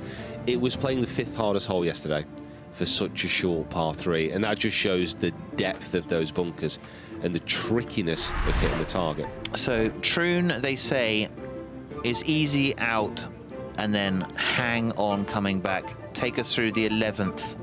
The 11th is pretty much simply one of the hardest holes in championship golf. You can't see any of the fairway from the tee. You just met with an absolute wall of gorse. And as you walk through that path, it's slightly discombobulating because the fairway sits at a slight angle as it moves up to the right-hand side. If you bail out right, you're going to be on the railway or in the thick rough. If you bail out left, you're going to be in the gorse. And even the approach into this green, it's very straight. It's very hard to work it off anything. That bunker on the left-hand side is the sole one up around the green, but it is deep. And that wall, it just hugs, well, in my opinion, far too close to the green. Well, it doesn't get much easier. What about 17 as a par 3? I mean, imagine you've got to go sort of 3-4 to finish. I mean, 17 yesterday, a lot of the players, despite it playing 240 yards, were hitting, say, 6 irons, trying to land it around the front of the green. But because it was blowing so hard, it was actually pitching through. Really interesting on the right of this green as well. You can see that slope that kind of leads up to the front edge. It also banks off to the right. Those 2 bunkers on the right-hand side, they're nasty, but it's got this weird slope that kicks it into the greenside bunker. Super, super deep. I think that's the deepest bunker on the course.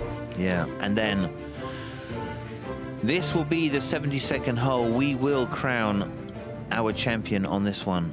Nobody does a closing hole like the Open. Just the amphitheatre of those grandstands, the yellow scoreboards, and then there's always a beautiful clubhouse which sits behind the green. I mean, as far as the tee shot goes, just got to keep it to the right of those 2 bunkers. It's 312 off the back to reach that bunker on the right-hand side, so a lot of players are probably going to be hitting a 3-wood if the wind is just off the left. Those first 2 bunkers generally not going to come into play, and the ones around the green, they're not too bad. It's a long hole to finish, but it does give a chance of a birdie if you do hit the fairway. Great, Peter.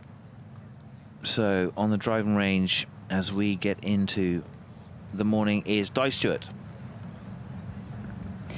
Thank you very much, Simon, and thanks, guys, for that insight. Behind us is Shane Lowry, 5 under par yesterday, here with Josh. God, Josh, good to see you. Di, great to see you. First time here, down on Live the Range. I know, I've probably got maybe the best conditions of the week, possibly, apart from maybe Wednesday, something like that. So we've had 4 seasons in one day, and the weather conditions, it was drizzly and now it's dry. The wind looks like it's going to be the same as yesterday. This is okay at the moment. It's forecast to get up to maybe 18, 20 mile an hour, possibly a bit more later with a bit of rain. So these early starters are going to have it good, I think. Marcel Seam showing at the moment out there. What's possible. What's possible as well. So can you believe it's 29 degrees in London?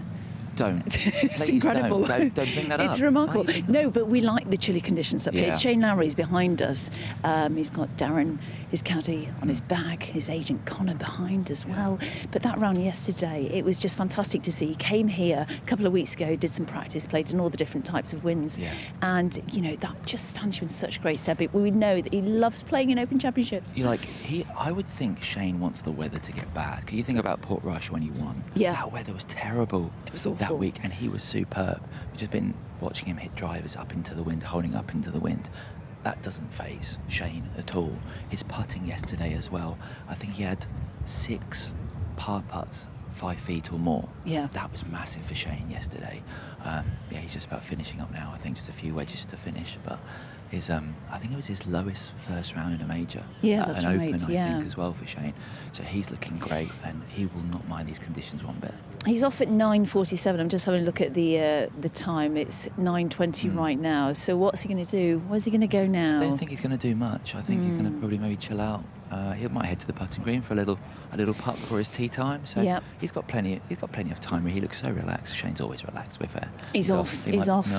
Get a coffee possibly, Shane. Yeah, so he's do you know, Darren, his caddy, is a member of Sunningdale Heath, and I see Darren for a coffee most Sunday mornings. Yeah, okay. I do. They're Shane's walking. looking very relaxed, isn't he? He certainly is. He's off with Cam Smith and Matt Fitzpatrick. That's at 9:47. Let's have a walk down the range. There's some good players down here on the range at the moment. Cam Smith didn't have a good day yesterday, He did didn't. I was +9. surprised at that. Yeah. I thought he was so great at St Andrews. His short game, his putting's always elite. For whatever reason, Cam didn't have it yesterday. Matt played really well, I thought, Matt Fitzpatrick. Yeah, So you just said hi to Billy Foster, his caddy. Yeah, Billy Foster, his caddy, who's been there, got the T-shirt, you know, Yeah. things like that. So that 3-ball, the crowds for that are going to be massive today. Shane is going to have so many fans. I'm just He showing you always does. some of the groups that are coming up. Please do. Well, I mean, the group of Spieth, Scheffler and Cam Young. Yeah. Spieth yesterday was, well, he was up and down. I tell you what, Scheffler, at the last, that birdie he had at the last, where it skipped over the bunker front left, it was lucky, but he's put himself in a great position. I wasn't sure about Scheffler this week because we haven't seen him since the Travellers. Yeah. He's obviously got a little kid now as well, and I thought these conditions... Which can be exhausting. Of course it can, yeah. And I thought these conditions, might be a leveller. He is in there. He is right in there, Scotty. We're just going past Cam Smith on our left-hand side, camera right, and he's got his team behind me. I mean, he's got a lot of work to do, hasn't he? He has today? got a lot of work to do. +9 in that first round. Yeah. It's. I think I saw something because Rory obviously hit 7 over, and I saw something that players who were, I think 7 over after round 1, only 5% made the cut. 5%. Well, everything's all about good. the percentages and all the numbers, isn't it? Yeah, it's unlikely because the cut line at the moment, I mean, gosh, it will change, but it's +3, Is that around what about it is at the moment? +3 right I think now. it might get at least a +4, I would think, yeah. But we know he can go low. He can go low. Let's move on to Scotty Scheffler, who's in bay number 18, 3 further down.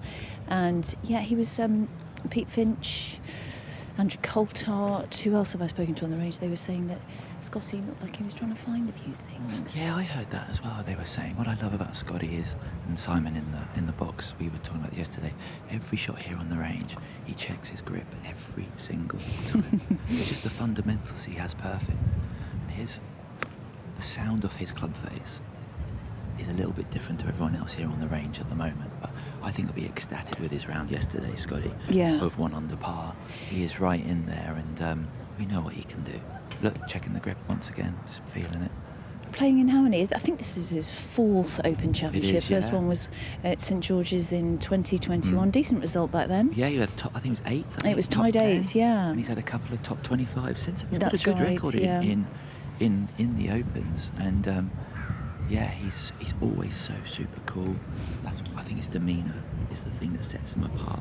The mental side of Scott. He's obviously a fantastic player as well. I was what he's got up here is fantastic. Go on. Listening to Iona Stephen yesterday, speaking at the end of Scotty's round, and we had a quick blether, as she says, on the phone last night. As she said, to watch him just hold that ball in the wind was something truly remarkable. She doesn't see many players who do that. Obviously, she's on-course commentator walking around with Scotty in his group, and said it was a day to basically applaud him, the way he handled the wind, the conditions, really tough on that front line. Yeah, you know what impresses me so much, especially about Scheffler and the American players that come over. They've got a great record here at Royal Troon. Yeah. They don't really play links golf. They don't play it, and then they turn up.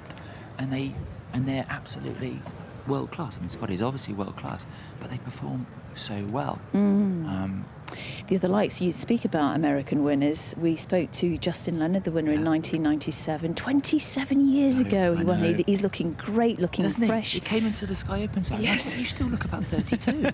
He looks marvellous. Yeah, it was. And who else? Mark Calcavecchia, Todd Hamilton we spoke to, 2004 winner. But Tom Watson, winner in 1982. So just backing up the fact that the Americans do like to win here.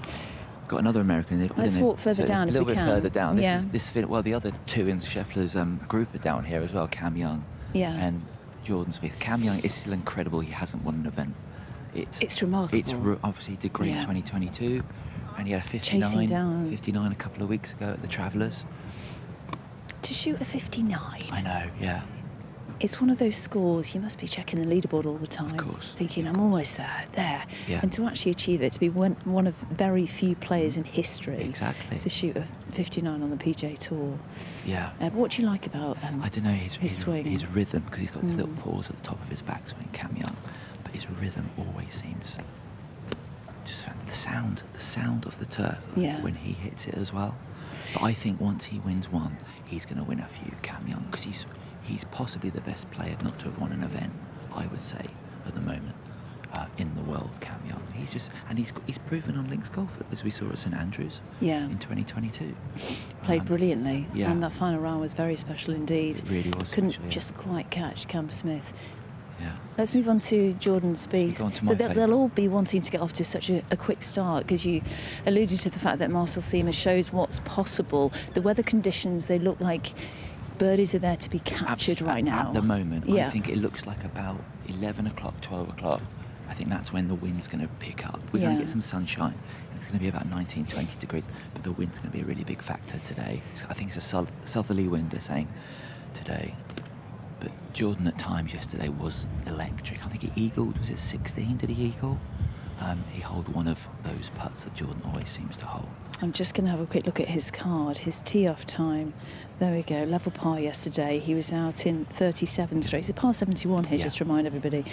Birdie on the third, drop shots on 5 and 8, and then coming back home. Yeah, the eagle on 16. Eagle on 16. Yeah. Unfortunately, dropped a shot at the 17. Classic Jordan Spieth. Yeah. He had a bogey on 15, eagle on 16. But that's why he is so captivating. He's so captivating to watch, isn't he? I mean, 2017 at Birkdale says everything, really. Practice range, that was, I was stood there and literally the throngs of people around his golf ball. It was one of those moments where you go, something magic's going to happen here. And just, I know you were on Sky Sports the other day, and you remind us what scores he had coming home. So he had that bogey from the range. I mean, the thing is that people don't really talk about, that was a brilliant bogey, just to drop one shot. Then he went birdie, eagle, birdie, birdie. And Matt Kuchar was like, Can't do anything about that. What has happened here? And he won by 3, Jordan. It was just one of the all-time, for me, all-time great back nines, I would say, in Open history. Well, Jordan likes to talk to his golf ball. You'll see a lot of chat trying to instruct it, whereas Scotty Scheffler never says anything to his golf ball, does he? He doesn't say anything to Ted Scott. He doesn't say anything to his coach, Scotty. He just does it all himself. We've got Cameron McCormack here, his coach. They're having a little chat about things, which is quite interesting to me, because, look, I am no professional golfer, as you well know, Di, but I love the fact that he's 20-30 minutes before his tee time, and he's having quite a deep conversation about his golf.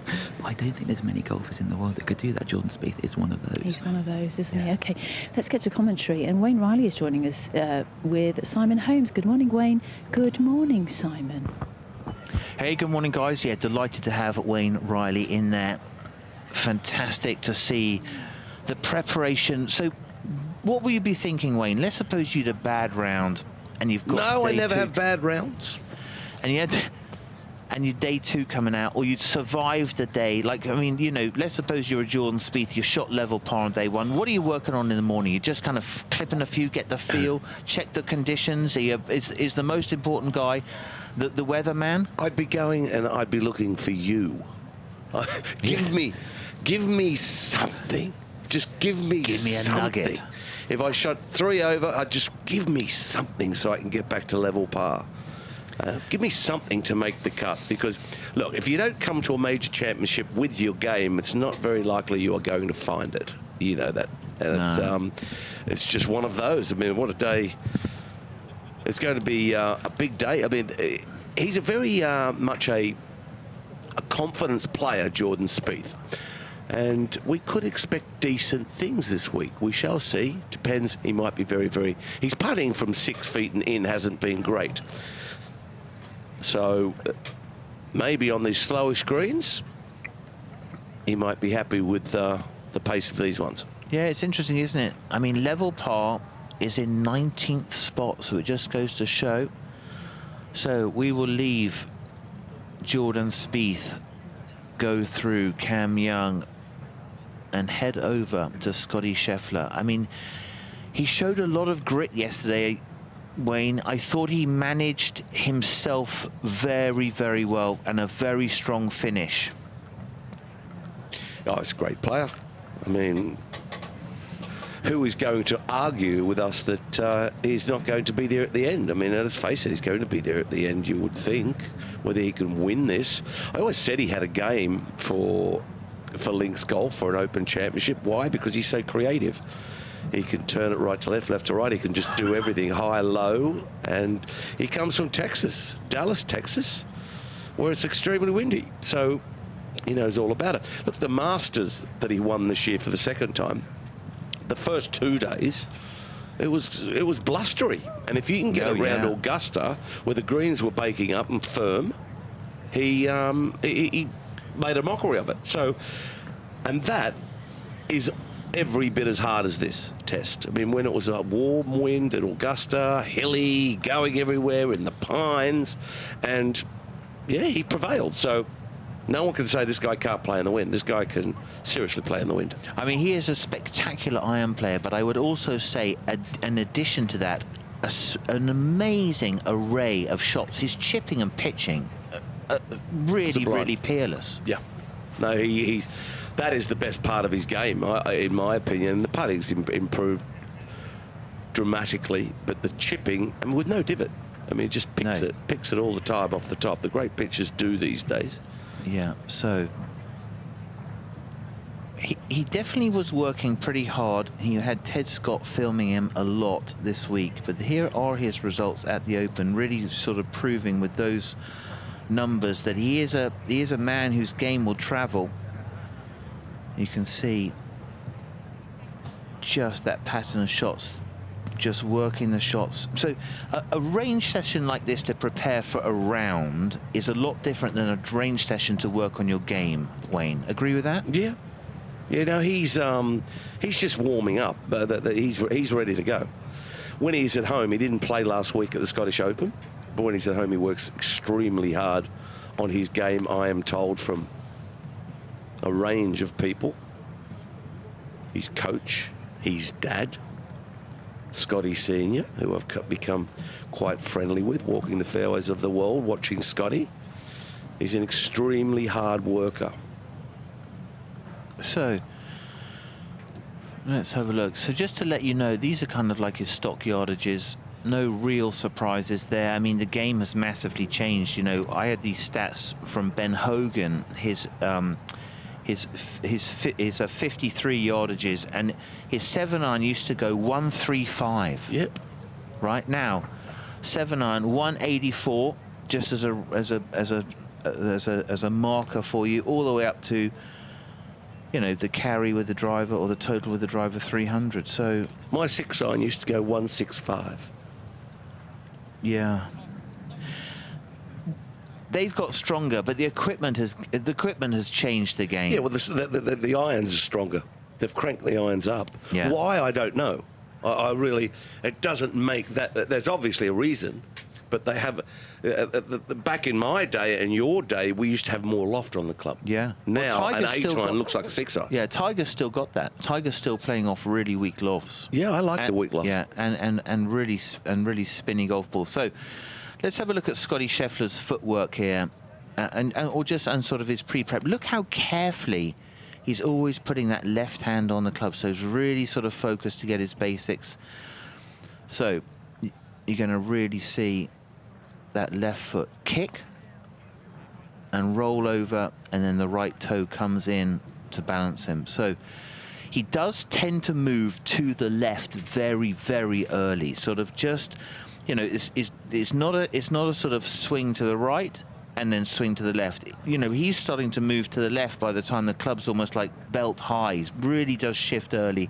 See if you can sort of watch that, how he moves into that left foot. So the lateral movement is very strong, and then it's a vertical movement which kind of puts the brakes on the lateral movement, and that's where he gets his little fade. So I think that kind of popping left side is like a face opener. That's how these guys are keeping that face opener. Koepka the same, DJ the same. We see a lot of that. So So the draw in our day was the shot to go for. The fade is now the shot to go for. Wayne? Yeah, trampoline effect with the drivers. And he slides with his hips a little more than most people, and then he gets rid of it. Yeah. Most people get rid of that, right-hander gets rid of that left hip, they get rid of it a lot quicker than Scotty Scheffler. His is more of a slide. A slide and only a post, a little isn't it? slide. Look, we don't, you know, you'll all be looking at it and you go, oh, I can't see that, but we can see that. It's just a little slide, and then he gets rid of it. Yeah. So he stays with the shot longer than most. Yeah. So here we go. High left arm. Pushes forward. Very neutral. He is powerful. Oh, yeah. Every single day at Augusta this year, I was walking with him, and every single day on 10 at Augusta, he just ripped a driver down there. He made a mockery of it. Most players hitting 3-wood down there, and he just stood up there, flirted with the trees on the left, bang, straight down there. It was so impressive. It really was. Yeah. It was. I watched his warm-up. I was so impressed when his warm-up at Augusta on the weekend, Saturday and Sunday, just sort of had the calibration that he had. You know, those right pins, and he was just sort of working. He went to the right side, and there's the third bunker up there, which has got a flag on it. And you can see him just work at the left side of the green, then across to the pin, then to then more shape, then less shape. He's just playing with the ball on that little fade. You know, obviously Augusta really demands absolute total precision. You have to leave yourself below the hole. That's the key. Here, what is the trick here, Wayne? What do you have to do? Like if you're a Scheffler, if you're a Shane Lowry, what's the trigger around here? What do you think's the most important aspect? Well, everyone's the same, and they know what the story is. You must stay out of the bunkers. We all know that. But it's not. I was saying in our broadcast yesterday with Sky Sports, and it basically, we all know where you've got to hit the ball, where you've got to hit it on the green. Flags on the right, you hit it left, vice versa. But if you are going to hit a bad shot, links golf, even week in, week out on the PGA Tour or the DP World Tour, it's the same sort of thing. You've got to know where to miss it. The side to miss it on so you can get it up and down and get out of there with a par. I mean, if you miss it in the wrong spots by short-siding yourself, which is being way too aggressive, you will come undone with links golf. And the wind's going to get up about 11 o'clock, they say. It's not, it could blow. Well, I'm hearing this morning, I had a really good chat with the weatherman. He said it could blow up to 30 today. Now, yeah, 30's going. 30. That's humming. Yeah, it is humming. So, Scotty Scheffler, he's been here for a while. He's now gone to do some putting. That is his fireworks show. That is from today. A lot of golf balls. Scotty's hitting. Yeah, that's what he's hitting his warm-up this morning. Yeah, they seem to hit a lot more golf balls than we used to. I used to hit basically 4 balls with every club. That was about interesting. it. Yeah. So, it's a tight pattern. Scotty Scheffler heads off. Here is the leaderboard. Daniel Brown remains at the top. Nothing moved there. Shane Lowry, fantastic from him. And JT at 3 under par. Those are the top 3.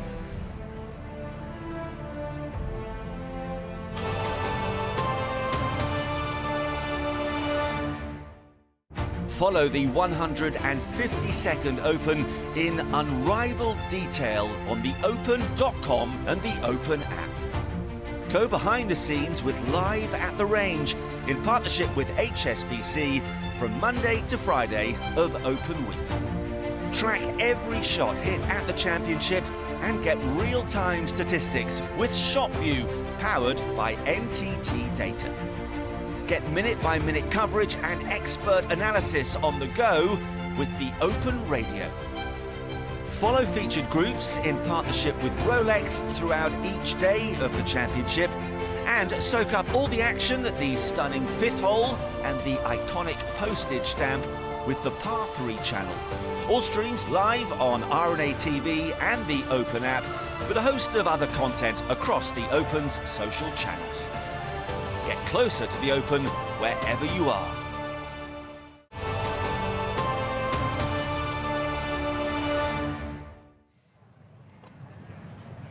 Here we are, live at the range. Now, Wayne Riley, I've been buying, I got one of those umbrellas. You got one of those? You're right into these, are you on a percentage or something? No, I'm from not. The But I with just those thought, I saw someone out there, I thought, you know what, I'm going to have some of that. So that's a collector's item for many years. It's a collector's item. Is, sure it is, if you haven't got one of those, you're not really part of the gang. So get one of those. If you're not here, copy that QR code, go online, and join the gang with me and Wayne and the yellow umbrellas. Yeah, I like it. It's a lovely umbrella. It is. Oh, look at the lads. Look at that. Brian and Ben. Bill and Ben. What were the name of those two guys in the Muppet Show? Remember those two guys up in the... Simon and Raider.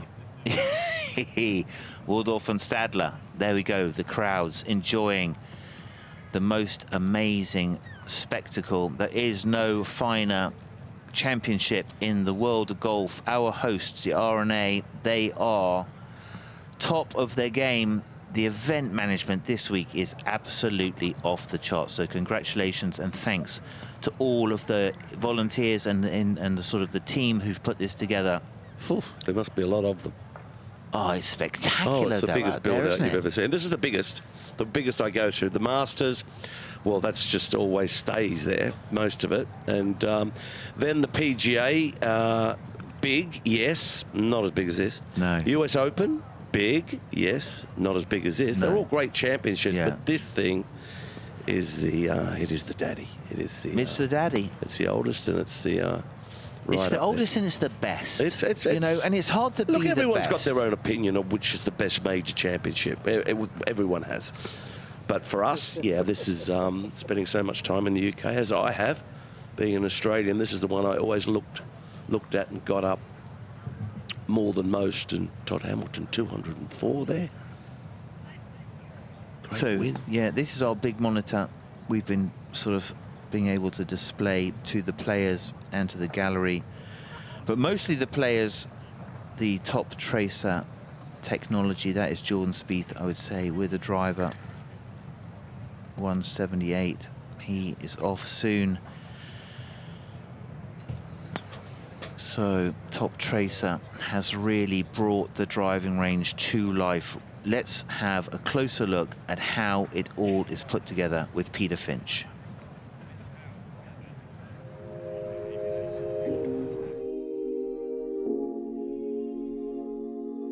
So we're here on the range at the Open with Oscar from TopTracer, and we just wanted to talk a little bit about what TopTracer is and exactly how it's enhancing everyone's perspective of the Open. So I think, first of all, could you just give an overview about what TopTracer actually is? For sure, yeah. So TopTracer started as our founder, Daniel Forsgren. He wanted to revolutionize the way you watch golf on TV. It didn't make sense that he didn't catch the ball in the air. So there came the famous trace, right? The line that's now ubiquitous in every broadcast everywhere. So that's how it all started. Our tech, I think it is probably at its best display at the Open, at a links course, where the weather is really affecting shots, hitting it low, hitting it high, curving it. Like, you can really show that trajectory. As the players are here on the range and they're striping their shots away into the distance, how does the TopTracer technology actually see the ball, track the ball? It's pretty cool, right? There's no tech really out here. If we look behind us here, we have cameras set up here, and these are our state-of-the-art cameras. You can view these as like expert eyes, and they watch the ball flight. Two cameras watching the same object, following the full ball flight, and that's how we produce the traces on the screen. So is it magic? Kind of is, right? I think this is probably one of the best things about the range as well, because obviously people in the grandstand, they're watching the shots. But if you want to understand what the ball flight is doing and what those numbers mean, that's where they can see it pretty much instantly. For sure. From this iPad that Stu has here, he can literally pick any player here, put them up on the screen. This is the technology that we have at our 1,000+ TopTracer ranges, same thing that we give the players here. But what people watching this are maybe more familiar with when it comes to TopTracer is our broadcast technology. So we might just pop over if you're keen to have a look in the TV compound, because that's where some real broadcast magic happens. Absolutely. Let's go. So this is our humble abode. Here. Welcome into the Oscar, Pete. Thank you. Wow. Oh, wow. Okay. So, my intrusive thoughts are really winning. Why does they press that? You want to do that? What would happen? Please don't. I just don't understand why. I'm not usually let near things like this. Can you explain why there are 5,000 computers in here? This is the place that makes the Open look as great as it does out on TV, right? Right, okay. These two racks here, that's what does all the broadcast work for TopTracer.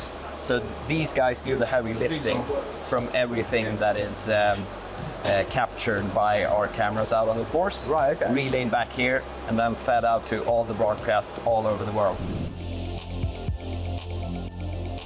This is where the broadcast magic really happens. This is incredible.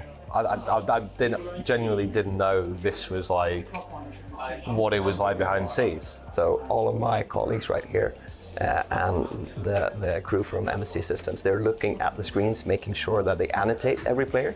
So have you got tracers on every tee? We do, yeah. So every tee this here is covered, and then we have 2 roving systems that are going around and capturing shots from the fairway. Amazing. Thank you so much. Thank you, Pete. Thanks really for the interest. Yeah. And yeah, any TopTracer you see around the course this week, it's coming from here.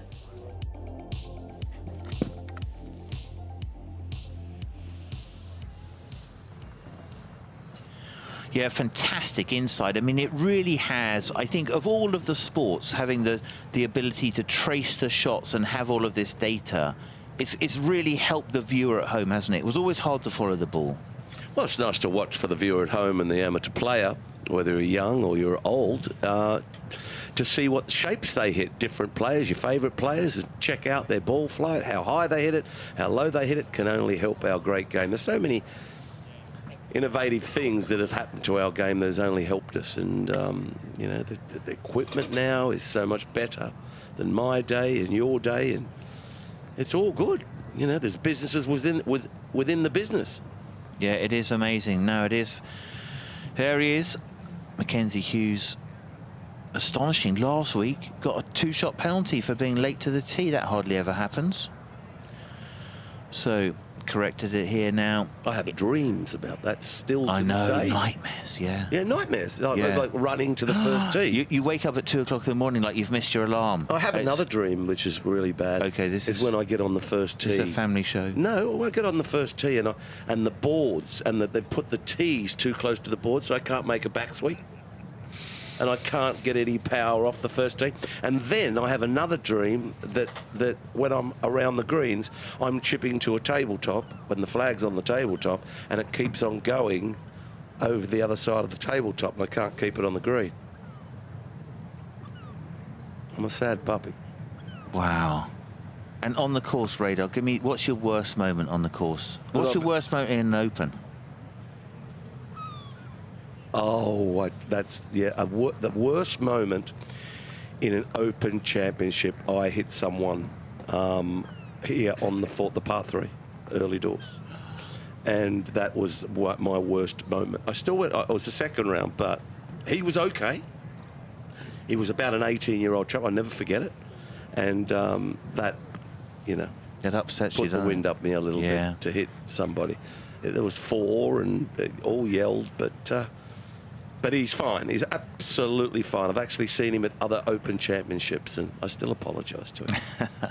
No scars. No, it's terrible, isn't it? So, it is 09:48 on the tee. Shane Lowry, Cameron Smith, and Matt Fitzpatrick. They are game 18. They have just headed out with high hopes. Cam Smith must feel as though he shot 100. Shane Lowry was 5 under, Fitzpatrick 1 under, and Cam Smith 9 over. Not great. No, not great. You just want to get out of the way. But trust me, he's had a sleep, and he will think to himself, you know what, I can go out and shoot 6 under today and make the cut. I did something similar back in the day, Nicky Price's year in Turnberry. Forget which year it probably was. Was it 96? Might have been 96. I should know that. Right around that. I played with Davis Love the first day, and I went for a big one the first day. But then I shot a 66 or mid-60s, and I made the cut. So it can be done. Yeah, it is. We need Tiger Woods to do something like that. A little bit of Seve there through. Remember Birkdale back to 1976?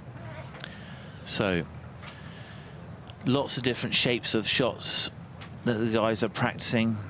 That's a different part of the warm-up, isn't it? The warm-up to go out on the course is different than the practice round to sort of work on your game. So did you move the ball around just predicting different shots that you got to hit? Well, our golf ball back in the day was a lot softer than the ones I have these days, because you had to move it around. You had to sort of get as much on the wind and against it as you could. So, and, you know, I started with wood. I mean, everyone, kids are at home, boys and girls, go, wood? What do you mean wood? They're all metal, but they didn't come into it midway through my career, really. And, you know, they were good back in the day, but now you're getting some equipment that is incredible. And, yeah, I like to fiddle around. I didn't like to aim at the right place. If any of you boys and girls get the chance to play on tour, I don't really like I didn't like aiming at the right place all the time. I always like to all of a sudden switch 7 degrees and aim at something different. Yeah. I always did that. I always moved around the place. I noticed Tiger does that. Yeah. I don't think he copied me, Tiger, but... I think he said, listen, I saw that guy Wayne Riley out there. I like moving around. So is the game, a question for you now, is the game easier than it was in the 90s? I think the ball's better. The equipment, though? The equipment's better. So is the game easier? They are so much fitter. I mean, we didn't have a gym on tour, really, until probably... I don't know, 97, you'd have a physio van and you get looked after, and then you go in there and work out in the gym. You had to put your name down and get on a list. But now there's gyms everywhere where they stay. Yeah, they get stretched every day. Even though a guy who is built as like a Shane Lowry, yeah, he's an athlete. I promise you. He works out really, very, really hard, and he is so very flexible. That's why he can swing it like that. It takes all shapes and sizes. They don't have to look like they're fit as a flea, but they are. And you have to play 72 holes a week and then back it up the next week and go and do it all once more. Yeah, fitness has become a huge part of the game. Mackenzie Hughes, it's a big year for him. He is trying to force his way onto the President's Cup team. He feels as though he was snubbed. Let's hear from George Harper Jr. Hello, we've made it to the putting green right by the first tee. We've just seen a few great feature groups come on through. The energy around Shane Lowry was great. One thing I can tell you is that the precipitation is just starting to come down. I've got to be a bit quiet because Jordan Spieth is just right there. Over the years, he's been one of the best putters in the world. Can he get this flat stick running? He is even par for the championship. And lovely putt, looking fantastic. And then just to his left, world number 1, Scotty Scheffler.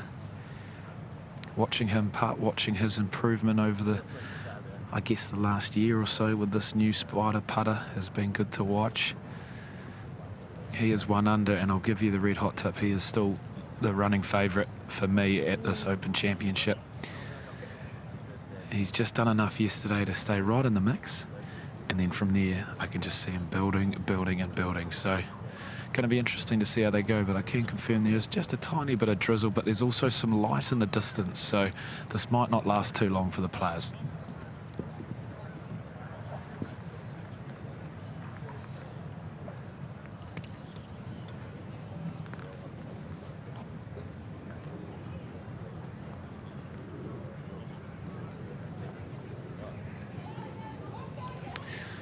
There he is, finding the middle of the hole more often than not at the moment, Scotty Scheffler.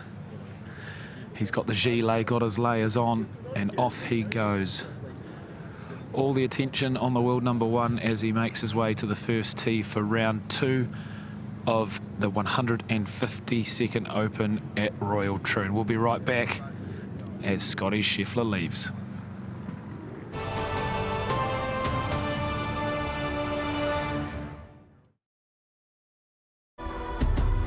Tee.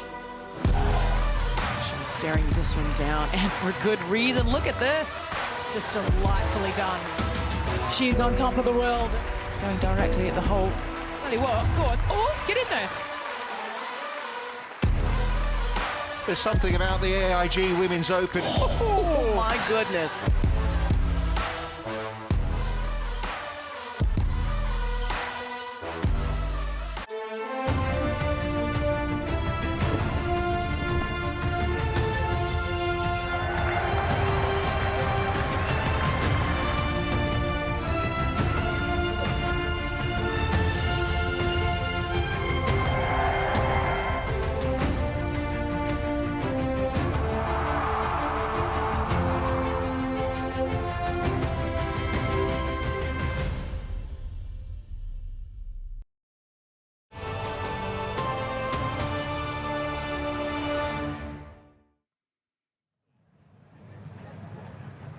We are live at the range and at the back of the 18th green, which will be on Sunday, the 72nd hole, is the clubhouse, the spectacular clubhouse of Royal Troon. Had a little cruise through there. It's like a museum. I have over the back of the 18th green of that clubhouse is an out-of-bounds path, a gravel little path just over the back of the 18th green, hugging that gorgeous clubhouse. And one year I hit it on that path, and I said to the R&A, I went, "Where do we want me to drop this, sir? Where would you like me to drop it?" He says, Young Riley, that is out of bounds. You've got to go back and play another." I said, "You can't be serious. You cannot be serious. That's ridiculous." And I said, "Well, that's just ridiculous. I can't believe that." And he went, "Mate," he says, "that path and that out of bounds has been there longer than your country." That shut me up, didn't it? Did you have a bit of... And then I walked with my tail between my legs all the way back down. Did you have a bit of John McEnroe with you, with the officials? I wouldn't say John McEnroe, but that day he got me. He got me absolutely perfectly. That's a solid reprieve, isn't it? So here we go. Riley rejected, sent back to replay his shot. Now, this is a view of the range on Friday as we're coming up to 10 o'clock. You can see wind just coming across the driving range right to left. It's a strange wind. We weren't expecting that. So this is the 152nd version. If you want to attend the 153rd, you need to get your skates on, because this sells out fast. Gotta go. Get that QR code, get into the ballot, and you may be lucky enough to join us. This is sold out. And at Royal Portrush, you're going to have the Open Championship, the greatest show in the game, and a little bit of Irish pixie dust. It'll be amazing. Get that code and get your name on the list. So let's head out onto the golf course, Wayne, and just take us through some of these kind of key holes. The first hole, you've got the pickets down the right-hand side and the beach over there on the right. It takes a wide to find that. There's a big jutting out of rough down there on the right. And the bunkers, there aren't many of them to come into play down that left side, only 2 of them. So most players will hit iron here and probably hit themselves an 8 iron, even a 7 if you sort of mishit it. But you can get it way down there, but it's risky to get it past them. No one will really hit driver unless it's downwind, and these bunkers start to come into play. The narrow gate at the front, you could drive. Bryson could drive this if he had help in the air. The 6th hole, well, it's a beast, a beast. There's 3 bunkers down the left wing, 1 over there on the right-hand side, and the camber of the fairway is severely from right to left. So if you're brave and you possess a draw, you aim at that bunker there on the right-hand side and you turn it from right to left, but don't overcook it. You'll find one of those bunkers down there, 3 of them on the left-hand side. So most right-handed players will cut it against it. You won't see too many people unless there's help in the air reaching this par 5 in 2. And you just lay up, if it's into the breeze, lay up short of these bunkers. There's a huge hill up on the right-hand side that protects from wind on this green. It's a circular green, and the flag over there on the left-hand side, if you find that left rough down there short, in all sorts of bother. So that's the longest hole. This is the shortest, the postage stamp, and it's the signature hole. Fancy sitting in the seats there. 123 yards. And it's a narrow target. You know you should hit it, but the penalties for missing are severe. That left bunker, the coffin bunker, deep. So difficult to get an angle.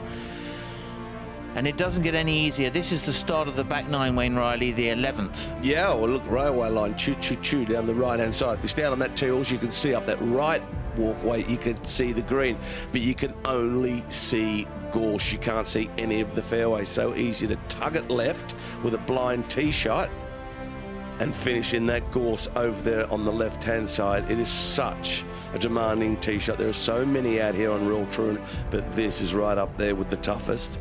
The second shot, you get a hanging lie over here on the left-hand side, ball below your feet, and on the right, it's an uphill lie. There's only one lone bunker, short left, and that believe it or not, isn't a bad spot. You can access any flag. That wall, that old wall, is only 3.5 paces off the right edge of the green.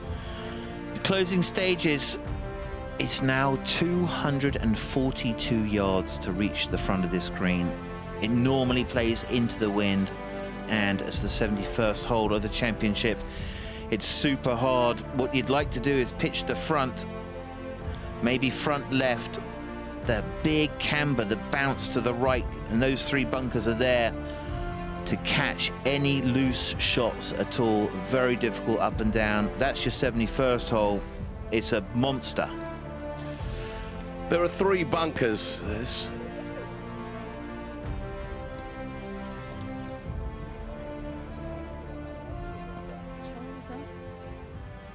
So that was 17, 18, also extremely difficult. Let's find Di Stewart.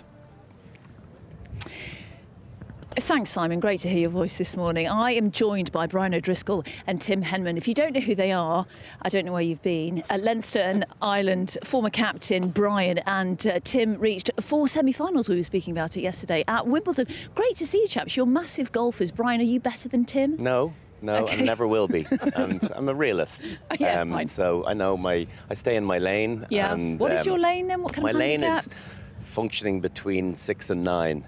At 7 at the moment. So Very good. yeah, this guy plays more golf than a lot of these. Doesn't hit it very far. A very good short game. No, you look like you hit it 112 yards. Yeah, No, that's not really the problem. That's not really the problem. But as we all know, it's all about the short stuff, and It that's where certainly it's is. poison. Yeah. So Yeah. that's why if I could maybe not actually chip. I could get down to maybe 4 or 5. But that's So if you about could my- chip and you could putt and your long game was and okay. and if I could, and if I'm going to go cat-handed chipping now. We've been working on that Decided. yesterday. Decided, yeah. I've tried everything else, so I'm willing to give that a go. I'm putting too. with my eyes shut at the moment, so I can't really talk. But Oh, well, a few players do that, actually. They do. But it's all about the putting, isn't it? And the short game and every other part of the game here at Royal Troon. Chaps, how long have you been here? we got in Wednesday night. We were out, had a full day on the course yesterday with HSBC, and it's just amazing to see, the best players in the world, and in these types of conditions when it's not easy, and their patience, but their quality, and just listening to it on the range, it's pretty good. I mean, it sounds different to the way we strike it, doesn't it? Like, you don't have to watch them here, just listening Yes. behind just the quality and the consistency of every single strike, and the ball flight and the control. It's amazing. On TV you get a good sense as to how good they are, but when it's live and you see some of the lies and you think danger, and the next thing they put it into 3 or 4 feet from impossible situations, you just realize how talented they are. So I was lucky enough to play here on one of the HSBC Patrons Days about 5 weeks ago, and I'm aware of how bad the rough is, Yeah. less so how tight the fairways are, Right. but more about the rough, and it was impossible. They just make it look so easy. Yeah, and yesterday it was so unpredictable, wasn't it? You didn't know who was going to shoot what score. And we saw Englishman Dan Brown come in with that really late score, came in at 9:45 last night, 6 under par. He only qualified recently. But just, we want those great storylines in the Open Championship, don't we? And we were wandering around at different times, and obviously the weather conditions change, and it's chucking it down with rain one moment. You're thinking it's just absolutely brutal, and then when the wind dropped a little bit at the end, those best players sort of felt that they'd got a chance. So 3 long days still to go, so looking forward to it. But you never played in the rain, did you? No, we shut the roof. Yeah. You could. It'd be a big roof here, but I know a bit more about rain than this guy I was does. going to say, playing I'm there from is Ireland, so brutal. I'm an expert on rain. Whether it's golf or rugby, you're sort of born to play in and all the elements. Yesterday was pretty special. Today, it looks a little bit more benign today, and we saw earlier on Marcel Siem, he's got a few birdies under his belt so far, so the opportunities are out there. But you've walked around. Have you seen any really tricky holes? The hardest hole yesterday was actually the 12th hole. It was just over 4.5. But the postage stamp is brutal, isn't it? The railway hole, the 11th, saw Rory go out of bounds there. The wind is left to right. there's danger everywhere, isn't there? It's lurking with one bad shot, and when you see some of the rough, you're going to lose caddies in there, not just balls and stuff. But I watched the postage stamp a lot yesterday, and it's just got to be so accurate. You go in some of these bunkers and you get in the wrong place, and it can really wreck your cards. So it's amazing, how patient they are and how good they are. It's amazing to see a 120-yard shot. I saw Brooks Koepka interviewed afterwards, and he said if you score 4 threes there over the course of the week, you're going to do really well. You'll take it and run away. Yeah. So it's nuts that a hole that short can be so complicated, and you can ratchet up a big old score on it. Yeah. I was in one of the bunkers in one of the patrons' days. There are 101 bunkers. How many of them No. were On you that in? hole, I was in one on the hole. I 8th. was in many bunkers, but on the 8th. And on the right-hand side? On the left. Oh, that's the coffin bunker. Yeah, the coffin, it was deathly... You were exhumed slowly. I was. It's just the angles. I remember I was actually watching footage last night of Colin Montgomery. He had the honour of the first tee shot in 2016 here and got into the front left bunker on the first and didn't get the first one out and had to chip out sideways. I mean, some of these you just got to take the penalty, haven't you? Yeah, it's rough, isn't it? I mean, first day and you end up in one of those bunkers. Oh, he was not happy. He was asking the crowd to move back and be quiet, please. Double or a triple to start the day, and you think, wow, just 17 holes to go. So I know. Well, I also want to mention the fact that you beat Monty gross score in the Dunhill Links many years ago. We'll move on. Just a quick mention on Wimbledon. It's just happened. Carlos Alcaraz beating Novak Djokovic. What a brilliant day for the Spanish. Yeah, it was incredible, and it was great to have a really strong finish at the championships the last 4 days with the 2 women's semis, women's final on the Saturday, and then the men's final was brilliant because likewise it had been pretty challenging with I think 9 days of rain. The finish is always important, and 2 amazing champions. Alcaraz having won his 4th slam at the age of 21. He's going to win a lot more, that's for sure. Oh, he's absolutely brilliant just in 3 sets, wasn't it, in the final? Just a quick word on Andy Murray. Lots of Andy Murray fans in this part of the world. A brilliant send-off for him. Yeah, it was very special. I think, it was never going to be easy when he had the back surgery, but to be out on centre court with his brother and, his wife and a couple of kids in the box with his mum and dad, very special atmosphere on centre court, and with, a few players and ex-players there to sort of see him off. He's going to try and play in the Olympics as well, so I think that will be, when he actually calls it a day, but amazing that he had that opportunity at Wimbledon. Great stuff. Brian, did you play tennis at all? Very little tennis. I actually saw very little of Wimbledon. I was away for 10 days of it, and the first 3 days I wasn't tuning in for that. I'm there for the business end, and usually, and I would just happen to be on holiday, so I didn't see a whole lot. But I'm getting good intel from himself around how good it was. And I am a tennis fan. Ordinarily, if I was at home, I'd be glued to it, but just not this year. No, forehand, backhand, any good though? My tan. I was obviously sun worshipping. I'm so sallow, I'm able to take that heat so well. Where did you go? Just down to the Canaries. Oh, just a lovely few days. Brilliant stuff. What are you up to today? Are you going to go and watch anyone? Yeah, I think we're a couple of hours on the range, I think, just working on the ball flight, isn't it? And a bit of lunch in the HSBC suite. Someone's got to do it. So the unpredictability of your day, who knows where you're going to go. But who is it, Brian, just out of interest, who is your sort of favourite player to watch and to take a few nuggets from? This year, you're always asked for a prediction, and this year I decided not to go Irish, and of course Shane's second on the leaderboard. I was like, there you go. But I do like Adam Scott. And many do. I put a few quid. Yeah, I put a few quid on him. So we'll see whether he's able to improve on his -1. He's obviously good pedigree. I think he's got an insane number of consecutive majors, like up in the 80s or 90s, which is bananas, considering that consistency. So I think I fancy him for maybe a top 10 anyway, and to bring me back my bacon. Well, Shane Lowry, you mentioned him earlier. He's just birdied the first, so he's now joint leader. You go he's dead right. Yes, we're going with the Irish. And teeing off now, we've just seen Jordan Spieth, Scotty Scheffler, and Cam Young. They've teed off. Scheffler, world number 1. Stick your neck out with that one. Yeah, that's pushing the boat out there. He's amazing. I mean, seeing his swing and his footwork, but how straight he is, and it's he'll be pretty tough to beat. I did go for Justin Rose. I went for the English, and he started off well, so fingers crossed he can back that up today. Yeah, he was one of 3 players to not have a bogey on his card yesterday, just 2 under. He came in 11 pars. Thanks, gents. Great to chat to you. I know I'll see you shortly. Brian, Tim, for everyone at home, give them a follow on Instagram, Twitter, various social media outlets. I'm joking. No TikTok. No TikTok. Tim's on TikTok. You're not on any social media, are you? Not yet. No. Why? Oh, you might go on social media. He is on social media. He's just an egg. No one knows he's there. Yeah, he's spying. He knows exactly what's going on in your world. I'm going to go with that. He just doesn't. He just doesn't Stu, post. you've got to get down with the kids, He's too good for posting himself. Listen, always good to chat to you. You are both very, very competent golfers, and from two competent golfers to another. George, where are you out and about? Hello again, we're joined by a familiar face if you've been watching live at the range, Grant Moyer, part of the RNA Rules and Setup team. Grant, you've been joining us every year. This is actually your 30th Open Championship. That is a big number, a wealth of experience. How has your 30th Open been so far? So far so good. No, it's been terrific. Really pleased with how the course is playing. The green staff here at Royal Troon have done an amazing job in the run-up, and we're really happy with how the first day went. It was good, challenging, obviously. Expecting it to be that way again today, but we're really pleased. So much goes into getting the course set up right. What are some of the, I guess, key factors that you guys are thinking about when you're putting the pins in place today, for example? The principal factor that we're dealing with this week is the wind. It was pretty blustery yesterday. They're expecting that to increase a bit more today. So really we're just trying to make it a fair test. That does mean easing some of the hole locations.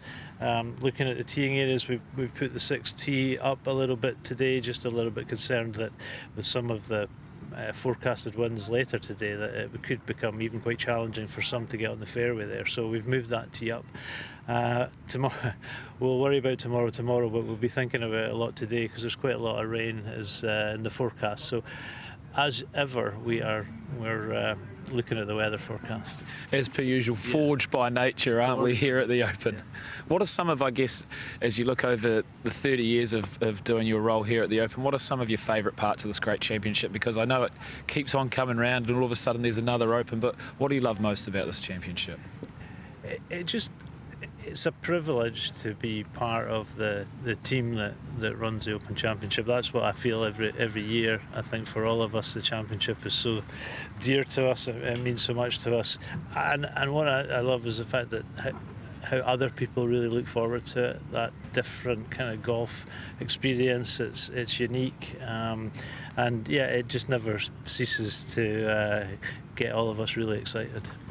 Nice. And talking to a lot of fans and a lot of people before the Open, they always ask me about scores and what do you think the lowest round of the day would be. And I guess sometimes overseas you see some really low rounds of golf. For you guys, what is a good, I guess, general score or general target? Do you ever look into that, or are you just more about getting that fair test? Yeah, we're not looking at scores. We don't have a target in mind. You can see from the scores from the Open down the years how varied they are, and often it is the conditions in the lead up to the championship, the conditions this week that dictate score. We're just trying to provide a challenge, identify the best players, and yesterday was a good example of a day that, in the worst of the weather, beating par was a great score, and then later in the day, it became a bit more gettable. So we probably see some of that today as well. This morning, early starters got perhaps a better chance of making some headway. So we don't have a score in mind. We just set it up in the way that we think is most appropriate for this championship. How fun is the postage stamp being, putting pins out there and putting the tees out? It's quite a fun and very unique hole, isn't it? Yeah, well, I'll be perfectly honest with you. I don't think it matters where we put the hole there. They're just trying to hit the green, and that's the challenge there. Whether you're left or right, you're pretty close to the middle. So I think that the success is just landing it on that green. You've got a putt for birdie. So yeah, I think we're a bit redundant at the postage stamp, to be honest.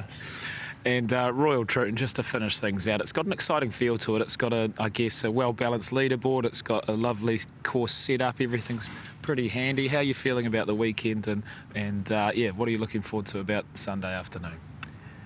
You just want a great leaderboard. You want excitement. I mean, the course is set up to provide that. Hopefully, we get some sunshine and on Sunday it's look, we all just like an exciting finish with players going toe to toe. Nice. Well, Grant, great to get some insights from you, and thank you to you and your team for setting everything up so well over the years. So enjoy the rest of the week. Cheers, George. Great to see you. Back to you guys. Yeah, fantastic. RNA do an amazing job. Masters, really, of the conditions and masters of the course. And it's a fine art, that, isn't it? It's a dark art, getting the course ready. Oh, yeah, so much goes into it, and they do a fantastic job, as you say, as do all of the majors. But this one's very, very special. It's so very, very natural. And the bunkering from raking to the green speed. And they can't do anything about the weather, but we always seem to get it right. The golfing gods always shine down on us on Sunday evening when someone's kissing that claret jug, and he's the boy, the man of the moment. What's he going to shoot today? Are you going to have a pick? Come on, are you going to have a pick? Sorry. Yeah. What's he going to shoot today? I'm going to say he's going to shoot... He's going to be out in the hard weather. 2 over. So, okay. 2 over, I think, in the afternoon is going to be a good score. So he is a first-time winner on DP World. But he made an amazing 20-footer in the final qualifying at West Lancs to get in here. And this is the first time he has ever played in a major.